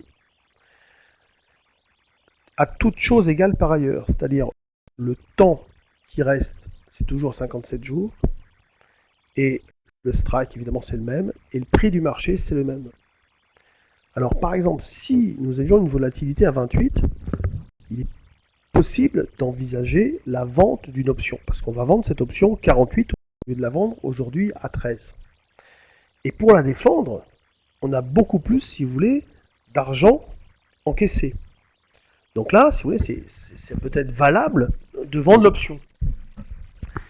Bon, le but, en gros, du truc, c'était de vous montrer qu'une variation de volatilité avait une influence énorme sur le prix de l'option. Vous voyez, là, vous le voyez très bien. J'espère que vous le voyez. Hein, je sais pas comment. Ah si, vous la voyez ma bougie, Maintenant, vous la voyez ma souris. Ah, c'est marrant ça. Sur le truc, vous la voyez pas, mais là, vous la voyez. Donc 48,87, vous voyez, c'est marqué là. Et ici, on avait tout à l'heure une volatilité à 18 avec un prix à 13. Et là, vous avez 48, vous avez 18,60 plus le 10 qui est ici. Là, vous voyez, le 10 qui est là. C'est ce que j'ai augmenté au niveau de la valeur. Alors, si par exemple je veux revenir à 0, je crois que il suffit de faire ça. Donc là, on a bien un prix à 12,65 en théorie, autour de 13. Et si par exemple je baisse la volatilité, bah là c'est l'inverse. Hein, vous avez une volatilité qui a perdu 2 points. Rendez compte, le prix théorique est tombé à 7,92. Ça va très très vite. Hein. Ok. Voilà. Pour revenir à 0, on clique là. Ouais, c'est ça. En fait, le pricer, je crois qu'il faut rester en temps réel. Un truc comme ça. Ouais, c'est ça. 55. Ouais, ça a changé. Les prix théoriques, il est passé à 33. Delta 1, 0,14. Le gamma, θ. Alors le θ, par exemple, sur une option ici, bon, on va fermer ça. Sur une option, par exemple, qui vaut 13,5, là, eh bien, chaque jour qui passe, l'option va perdre 0,59.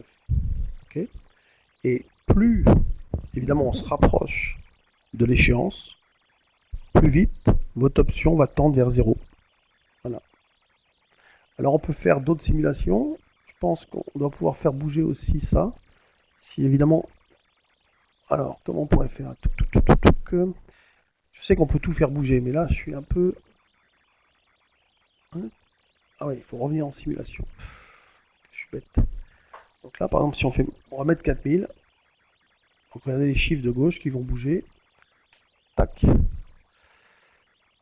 Ça bouge ou pas? Non, en fait j'ai fait bouger, regardez, j'ai fait bouger la vol. Donc ça je remets à 0. Il faut que je fixe la vol. Regardez voir, je fixe la vol. Je pense que là si je mets 4000, c'est le reste qui va bouger. Tac. 60 prix théorique. Vous voyez le prix théorique là? Voilà. Donc si demain par exemple on peut enlever un jour, et si demain le marché tombe à 4000, l'option passe à 60. C'est-à-dire qu'elle est passée de 13 à peu près, hein, autour de 13, à 60.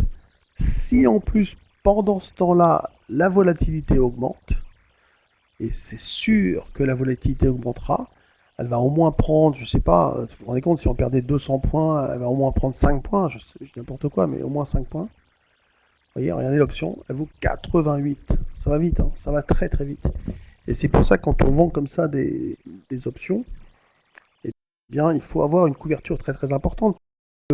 On va vous réclamer la perte entre 13 et 88. Donc on va dire, bah, si vous vous rachetez, vous devez tant, plus un pourcentage, 20%. Et il y a des scénarios, si vous voulez, de variation de marché qui font qu'à certains moments, votre couverture peut passer de... Bah, je sais pas, sur un 38,50, quand ça vaut 4002, on va vous réclamer une couverture de, je sais pas, je dis n'importe quoi, mais peut-être 400 euros, 300-400 euros. Et plus vous allez vous approcher, si vous voulez, de 3008, plus ça va monter, et à 4000, on va peut-être vous réclamer 2000 euros, 2500 euros. Donc on va vous demander, à un moment donné, on va vous demander 10 fois plus. Donc si vous avez un portefeuille de, je dis n'importe quoi, de 50 000 euros, vous en vendez trop, bah, tout de suite, les 50 000 euros ne seront pas suffisants. Et ce qui va se passer, c'est que évidemment, ils vont couper votre position. Alors, ils vont vous rendre un peu d'argent, mais ils vont vous couper, c'est-à-dire qu'ils vont vous obliger à racheter l'option que vous avez vendue, parce qu'ils vont dire vous n'avez plus les moyens d'assurer le risque qui est afférent à votre position. Et évidemment, quand on vous coupe les positions, c'est jamais quand ça va bien. Donc, les gens disent toujours ah, on m'a coupé au pire. Ben, oui, bien, de toute façon, c'est toujours au pire pour vous. Hein. Alors, ils vont vous rendre de l'argent un petit peu, ils vont vous rendre des couvertures. Parfois, s'il y avait un crack, ça pourrait aller très très vite, hein, parce que cette variation de prix peut être vraiment très très violente. Imaginez une baisse de 10% sur, je sais pas moi, une très mauvaise nouvelle. Vous voyez que votre prix, le prix de l'option peut bouger d'une manière extrêmement importante, et très très très importante. C'est terrible, hein. Il faut absolument que vous soyez conscient de ça. Le plus important étant la variation de volatilité, puisque à toute chose égale par ailleurs, vous avez un prix qui peut varier du simple au double, au triple, et ça peut aller très très très très très vite. Alors j'avais fait par exemple à l'époque des stratégies aussi, je ne sais pas si je peux vous les montrer, que je présente dans les... alors c'est là-dedans. Vous voyez, dans les stages. Voilà, vous avez tout un tas de stratégies qui sont là. Achat de call spread, achat de put spread, on peut regarder ça de quelle heure il est. Ah ouais, ça fait déjà 1h30. Tout ça sont des stratégies si vous voulez. Voilà, j'en ai une ici, là, toc, une à moi. Les strangles, donc les tunnels, voilà, tout ça sont des stratégies qui sont listées, c'est-à-dire des stratégies que vous pouvez mettre en place très facilement. Alors voilà, achat de call spread, par exemple. Tac. Ah ouais, mais les options ont disparu parce que les échéances ont disparu. Et oui. Donc je peux plus les remettre. Il faut que je vous montre les images. Bon, enfin bon, c'est pas grave. On n'a pas le temps de toute façon. Et vous avez les calls synthétiques. Bon, le futur a disparu parce que je l'ai pris sur décembre. Le call, mais pas le futur. Bon, après, il faut les refaire, hein, c'est tout simplement, en remontant, en remettant toutes les bonnes dates. Strangle, ouais, mais je l'ai pas là. Je ne l'ai pas là. Et en fait, j'ai fait un partage de fichiers. Enfin, c'est assez spécial le système là. Il est super bien foutu, mais je peux pas vous mettre. Et le strangle, il serait. Strangle long, par exemple, il serait là. Mais il est pas. Alors, je peux vous en faire un, par exemple, aussi. Hein. Alors, en direct, on est à 4250. On va mettre. Avec les poutres ici. On va mettre les coller les poutres. Comment ça va se représenter? Alors, prenons un call 4250. Un put. Argent, on achète les deux. Ici. Donc le gain maximum il se situe évidemment si on part soit à la hausse, soit à la baisse. Cette stratégie est possible parce que la volatilité implicite est faible, donc vous payez les options pas cher, et si le marché bouge, vous allez gagner d'un côté ou de l'autre. Vous allez gagner beaucoup, plus ou moins hein, bien sûr, en fonction de la baisse ou de la hausse. Et oui, vous allez gagner de l'argent parce que les profits c'est ici, hein, sur l'ordonnée, l'abscisse c'est les prix.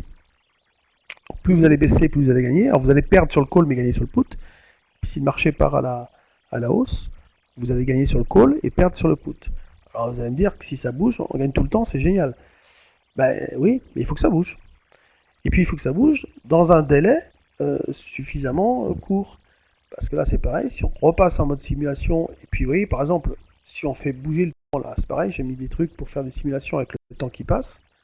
Donc si on augmente le temps, il est clair que vous regardez vos options, elles diminuent, elles diminuent, elles diminuent, elles diminuent. Et ah non, ça je l'augmente la mince. Je vais remettre à 0, excusez-moi. Tac. Je vais pouvoir faire -1 là. Bon, je sais pas où c'est que c'est. Pourquoi ça marche pas ça? Bon, je sais pas. Normalement, je devrais faire réduction. Mais non, réduction c'est là. Ah ouais, mais non, excusez-moi, bougez pas. Regardez, tac. Il faut d'abord bloquer la vol. Aïe, aïe, aïe. Et là, on réduit le temps. Donc là, vous avez par exemple les prix, vous allez les voir bouger dans le sens de la baisse. Vous les voyez là, 92, 84. Si je mets 2, 3, tac, tac, tac, tac, tac, tac, tac, ça diminue. Les prix diminuent. Diminue, diminue. Regardez la courbe rouge qui tend vers le bas. Et c'est à la fin, hop, la rouge va dans le bleu et les options valent 0. Et on a tout perdu si le marché n'a pas bougé. Alors évidemment, si le marché a bougé, là, on va se retrouver plus par ici ou par là. Alors on peut faire ça, on peut faire des options plus... on peut les vendre aussi. Donc là, le schéma est inversé. Hein. C'est que le gain maximum, il est ici, mais par contre, si ça baisse, on perd de l'argent, et si ça monte, on perd de l'argent. Par contre, si ça bouge pas trop, vous voyez, ici, on gagne de l'argent. Alors après, ce qu'on peut faire, c'est... Il y a le straddle, le strangle. On peut acheter ou vendre alors un put un petit peu plus éloigné, et puis un call un petit peu plus éloigné. Donc là, au lieu d'avoir une pointe, on a un plateau. Donc on les paye moins cher, mais on gagne moins, puisqu'il manque la pointe. Hein. Voyez. Mais on peut aussi les vendre. Donc il suffit de faire ça, et hop, on les vend. Et là, vous avez votre gain maximum qui est entre ce point ici, 4133, et ce point-ci, 4365. Parce qu'évidemment, vous ne pouvez pas perdre des deux côtés. Donc ce que vous commencez à... Quand ça va vers là, vous commencez à perdre, mais vous encaissez le put. Et puis quand ça part par là, vous commencez à perdre sur le put, mais vous encaissez le call. Donc vous ne pouvez pas perdre des deux côtés. Alors là, pour le coup, la stratégie, si vous voulez, elle n'est pas super profitable parce que nous avons des volatilités très faibles. Mais si on avait des volatilités importantes, eh bien évidemment, le bénéfice serait nettement supérieur. Donc par exemple, si on commence à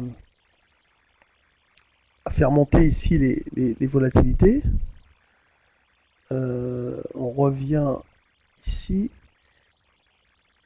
Donc je fais monter les vols. Ici et ici. Tac, tac, tac. On va mettre quelques points de plus, par exemple, pour que ça fasse, vous voyez. Évidemment, le gain ici est déjà beaucoup plus important. Voilà. On va faire monter les vols comme ça, tac. Si je monte de 5 points, à peu près, hop. Donc, plus ça va, plus on crédite notre compte, hein. Donc là, évidemment, on encaisse 100 et 100, 200. Donc là, on a écarté les pertes, hein. Maintenant, la perte, elle commence à 4065. Et le gain, enfin, et la perte, si ça monte, pardon, commence à 4433. Tout à l'heure, on était plus par ici. Ici et ici. Donc évidemment, pourquoi on vend en haute volatilité? Parce qu'on encaisse plus. Évidemment, on prend le risque que le marché bouge plus, puisqu'il est en train de bouger plus. Mais on a perçu une somme d'argent, il va falloir qu'on en rende un petit peu, et ça s'appelle la gestion de delta. Alors, bon, je vous montre rapidement des choses, hein. Et imaginons que le marché parte dans une direction. Alors là, on était là. Prenons ici un marché qui monte à 4350. Alors, vous avez un delta de la position entre le call et le put. Vous voyez, on est à 0,06 de delta. Il y en a un qui est à plus 0,4 et l'autre à moins 0,45. Donc il s'annule, il tend à s'annuler. Par contre, si le marché commence à monter, vous allez voir, tac, le delta, évidemment, du put a baissé, sa sensibilité a baissé, puisqu'on s'éloigne du put.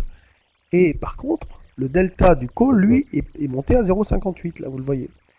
Et si, par exemple, on continue de monter, 4400, donc là, on se retrouve dans la zone, vous voyez, par ici, là, eh bien, vous avez un delta 0,64 et un delta 0,26. Donc vous avez un delta global qui est de 0,38 en négatif. Là. Ça veut dire qu'il va falloir acheter, alors bon là c'est 1, hein, et ça veut dire qu'il faudrait acheter normalement 0,38 futur.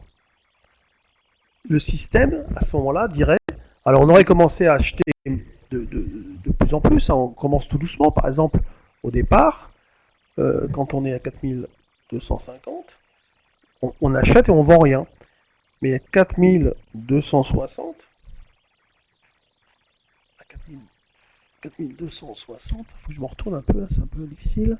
Regardez, ça va légèrement remonter sur le call.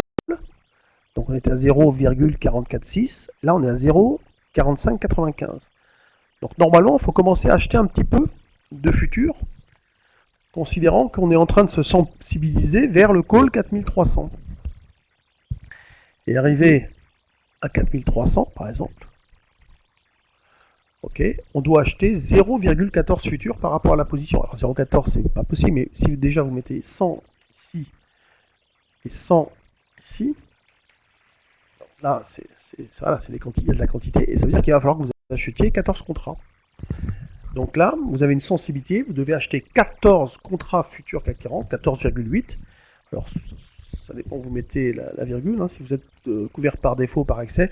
Et souvent, si vous voulez, quand on a des positions comme ça, on en a des centaines dans tous les sens, c'est un peu le but du jeu. Enfin, pas forcément pour nous en tant que particuliers, mais bon, les banques en ont énormément et les calculs sont automatiques. Nous, on les a un peu, évidemment.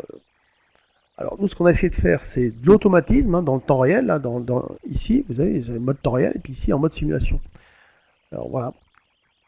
Bah, pour pouvoir, évidemment, s'entraîner à regarder, si je remets 50, 4250, tac. Et là, en fait, à ce niveau de prix, étant donné que la vol est un petit peu plus, il y a un peu plus de sensibilité là, il faudrait que je fasse, comme ça vaut 4263 le marché là.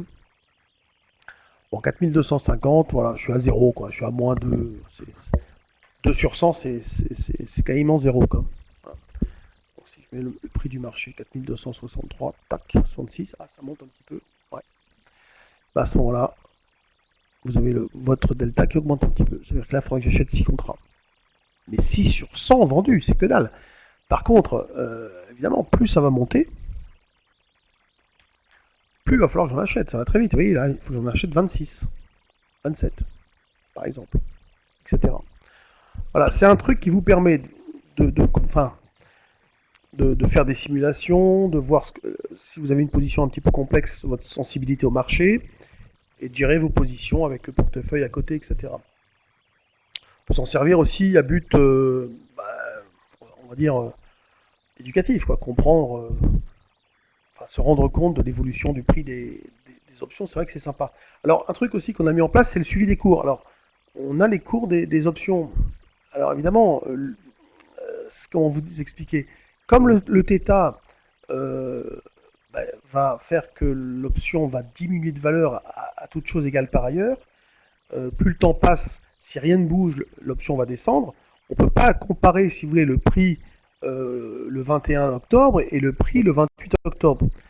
Mais quand même, on peut se faire une idée, parce que si on voit à prix constant, par exemple, l'option vaut plus cher, on pourrait se dire, ah ben malgré le temps qui passe, l'option vaut plus cher, ça veut dire que la volatilité a augmenté. Bon, puis ça permet de se dire, tiens, qu'est-ce qu'on a coté ces derniers temps, etc. Donc c'est vrai que c'est sympa d'avoir ce genre de choses. Personne, à ma connaissance, ne le propose, ça. Mais là, il faut être plugué avec Nice Euronext, tout simplement. Donc là, vous avez le put. Bon, ça peut vous permettre de voir un peu aussi les échanges, les positions ouvertes, etc. C'est assez sympa. Voilà, voilà, voilà. Donc il est déjà 20h38. J'ai dépassé largement le compteur. J'espère que ça vous plaît. Alors, je vais quand même regarder un peu les questions. Je suis désolé, j'ai 4 écrans là. Alors, le prix du logiciel, je sais pas. Alors, Claude, m'en voulez pas. C'est pas moi qui le vends. Je touche rien. J'ai simplement créé ce produit. Moi, je l'ai fait par plaisir. J'ai demandé à ce qu'ils fassent un rabais pour mes clients. Il faut leur demander. On les apprend de ma part. Quand vous leur dites, bon, on a vu le truc, ça peut peut-être m'intéresser. Je sais pas, il faut leur demander un essai. Je sais pas comment ils peuvent fonctionner, s'ils peuvent faire un essai, parce qu'il avait un problème, est-ce qu'il le vend en ligne ou pas, etc. Il faut demander aussi à ce moment-là, Saxo, qui a les moyens, une grande société, ils vont peut-être vouloir le plugger sur leur système, personne ne l'a encore fait. Et je me demande s'ils ne seraient pas intéressés par un partenariat. Moi, ce que j'ai fait, c'est le logiciel. Avec eux, je l'ai gratuitement, c'est la moindre des choses. Euh, mais pour tout le reste, il faut leur demander 100 € par mois. Je sais pas, peut-être. C'est Digné qui dit ça. Vous leur avez peut-être demandé, j'en sais rien. Je sais qu'ils voulaient faire un truc, le louer, je sais pas quoi. Enfin bon, c'est pas non plus très excessif. Comment revoir le webinaire? Bah, je pense que ça, vous verrez avec Saxo, c'est pas très compliqué. Et puis ça va repasser. Euh, J'ai vu sur le site. Ah, vous y êtes allé déjà? Ah, d'accord. Ok. Ah, ils l'ont mis alors, parce que je crois qu'ils ne l'avaient pas fait encore. Alors, Strangle, Straddle, ouais, ce sont des stratégies. Quand on ne sait pas où le marché va, on peut acheter un Strangle ou un Straddle. Bon, la différence, c'est l'option à la monnaie ou out. C'est pas une très grosse différence. Ça veut dire qu'on achète le droit d'acheter ou on achète le droit de vendre, et il faut que ça bouge. Alors justement, ça, par exemple, on va l'acheter quand la volatilité est faible, parce qu'on ne va pas le payer cher. Évidemment, on ne le paye pas cher, mais en contrepartie, on a le risque que ça reste peu volatile. Mais si jamais le marché prend de la vol, alors là, on gagne beaucoup d'argent. C'est tout. Par contre, quand on est en très haute volatilité, bah, a priori, à un moment donné, ça va quand même finir par baisser. Et de toute façon, le θ, lui, il fait son ouvrage. C'est-à-dire que le temps qui passe coûte de l'argent aux acheteurs et en rapporte aux vendeurs.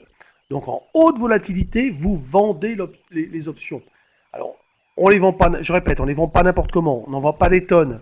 Il faut être raisonnable, il faut avoir une bonne couverture, un bon contrôle du risque, et c'est pour ça que j'avais fait ça. Et c'est super important de respecter ce genre de choses, sinon vous êtes foutu. Alors un conseil pour trader les options avec un petit budget, alors 20 000 euros, bah oui, cette somme par exemple, je crois que certains c'est ce qu'ils réclament au minimum. Je crois que aujourd'hui Saxo c'est 10 000, il y en a qui plus encore. Je pense que, bah, vous savez, la première chose à faire c'est apprendre. Alors bon, là je suis obligé de faire un peu de la retape, mais il faut que vous appreniez. Le premier conseil, c'est apprendre le fonctionnement, parce que sinon ça va vous coûter plus cher que ce que ça va vous rapporter. Donc voilà, apprendre. Ensuite, commencer tout doucement, parce qu'avec 20 000, on va faire pas trop d'options non plus, pas prendre trop de positions, faire peut-être l'équivalent de deux contrats futurs CAC 40. Vous prenez deux CAC 40, voilà. L'équivalent de deux futurs CAC 40 avec 20 000 euros, vous commencez.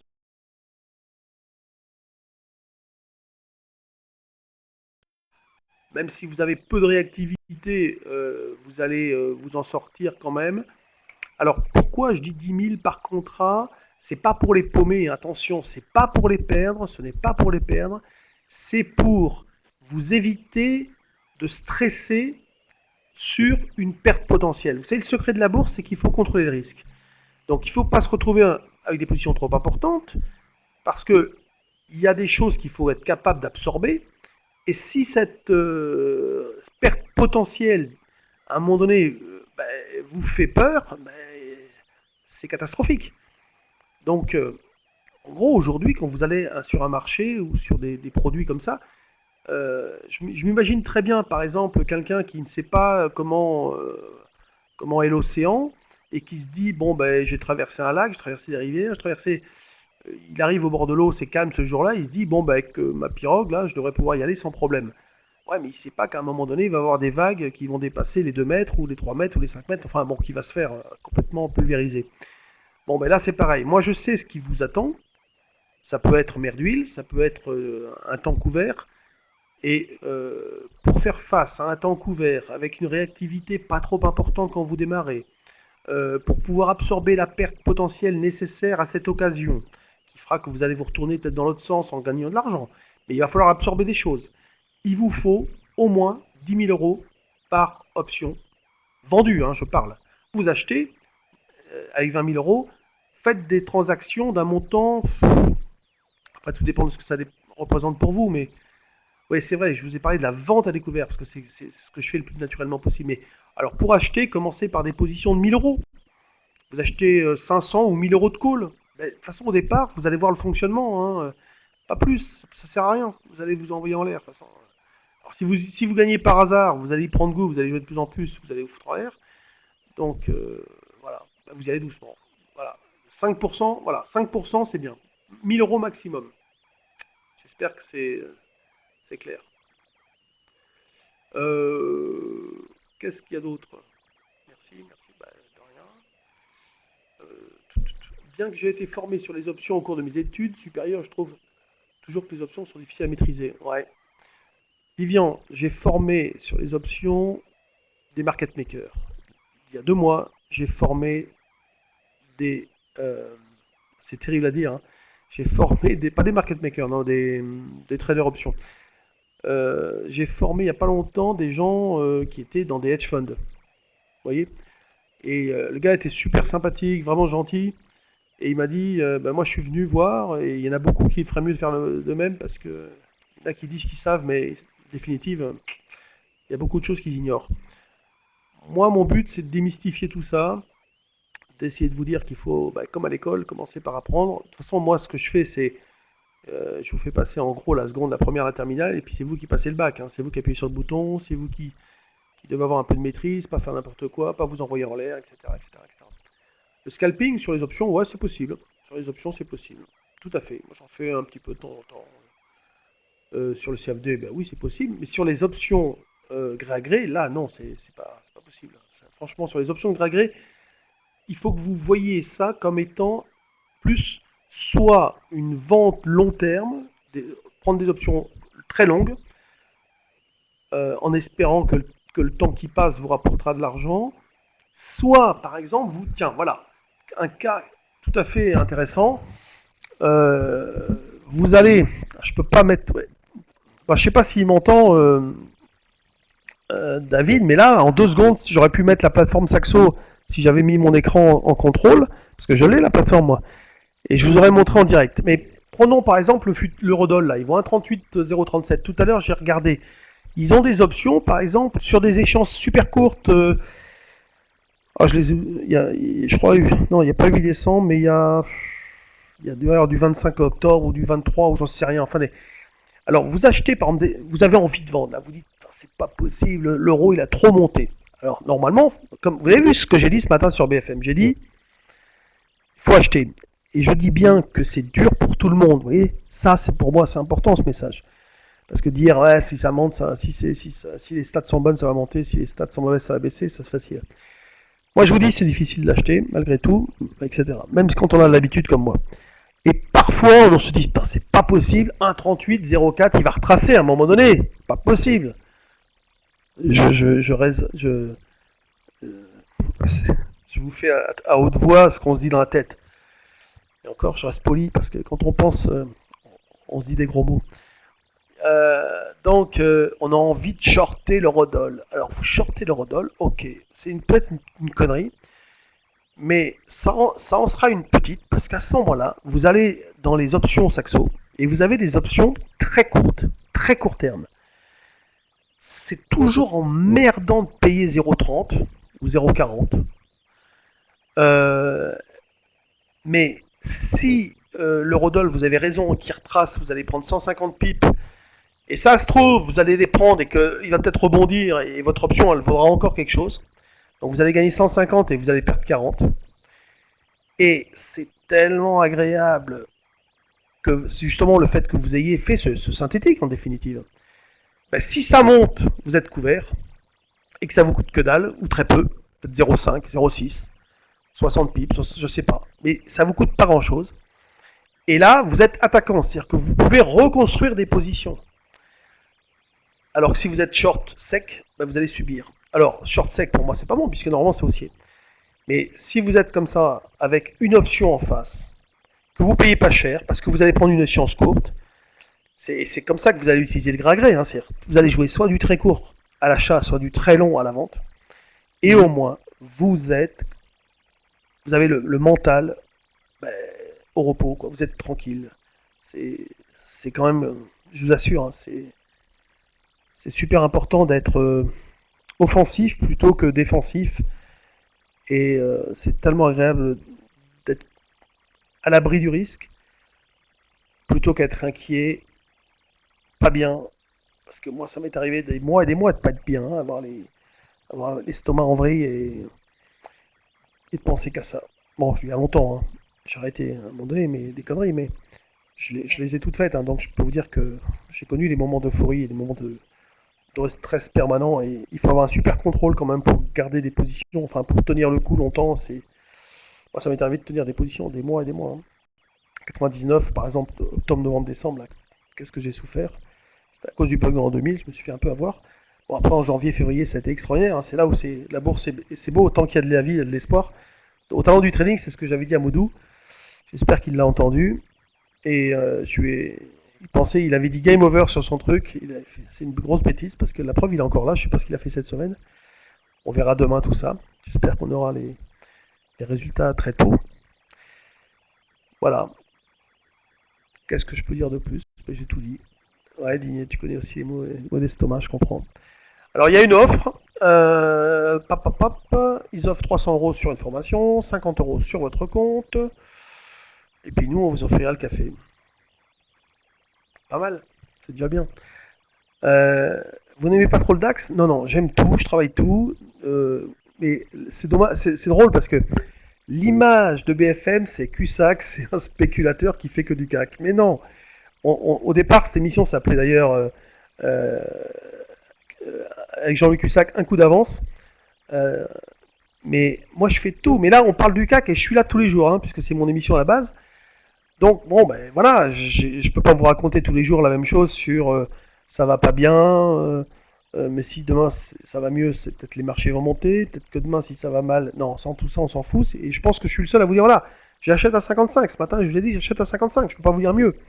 Après je peux pas non plus tout vous dire parce que je me fais engueuler par mes clients qui me payent 1000 euros par mois.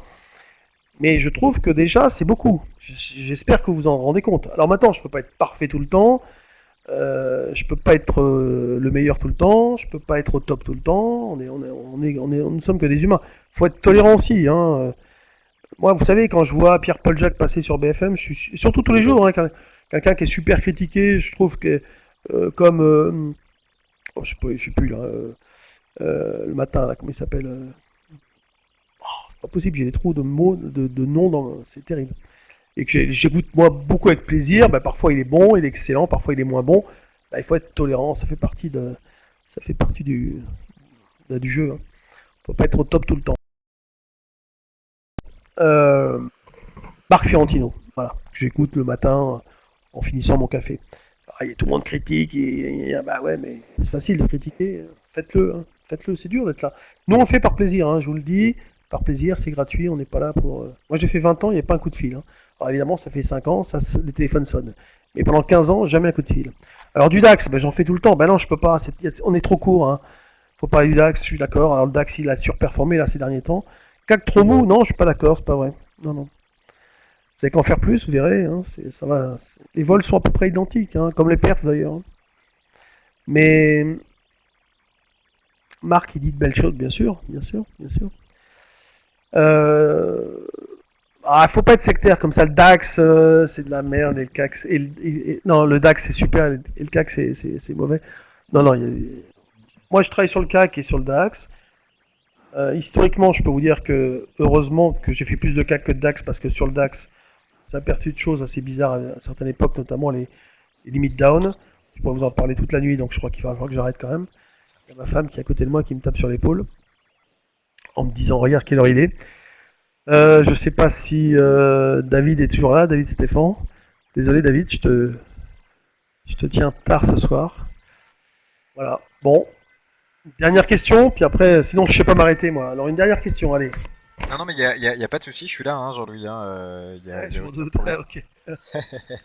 Comment aviez-vous expliqué votre mauvaise performance au dernier salon du trading? Euh, Si je vous dis la vérité, comment dire, vous allez penser que c'est une excuse, mais je l'avais annoncé autour de moi. Quand ça n'a pas marché le matin, je me suis dit bon, ça va être le bordel, c'est difficile. Qu'est-ce que j'ai fait l'après-midi? Bon, bah, j'ai essayé de voir ce qui bougeait, ça bougeait pas. Et j'ai pris des positions en fonction de ma position que j'avais déjà gérée depuis longtemps. Et je me suis dit, le mieux, c'est que j'arrête parce que j'avais pas envie de me faire toute une journée. Tout d'un coup, j'ai eu le stress de me dire qu'il fallait être là jusqu'à 22 h si j'étais qualifié.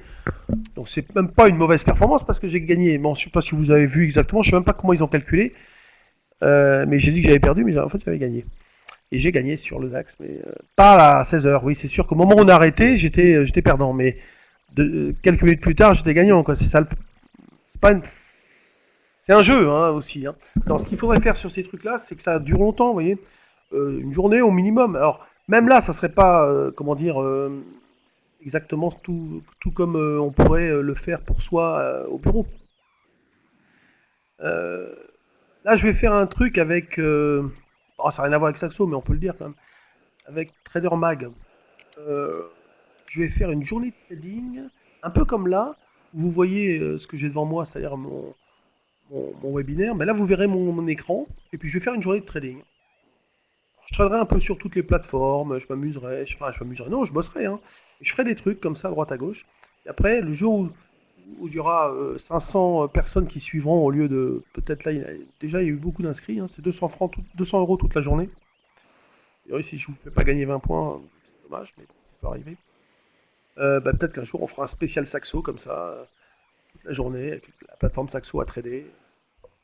Et les gens suivent derrière, plus ou moins, soit pour apprendre, soit pour trader un petit peu, soit pour j'annoncerai hein, la couleur, hein, je ferai beaucoup d'options, beaucoup de futurs. Et on va lancer ça avec Trader Mag. Et voilà. Après, si ça marche bien, si ça plaît, on ira voir des brokers. Voilà, voilà.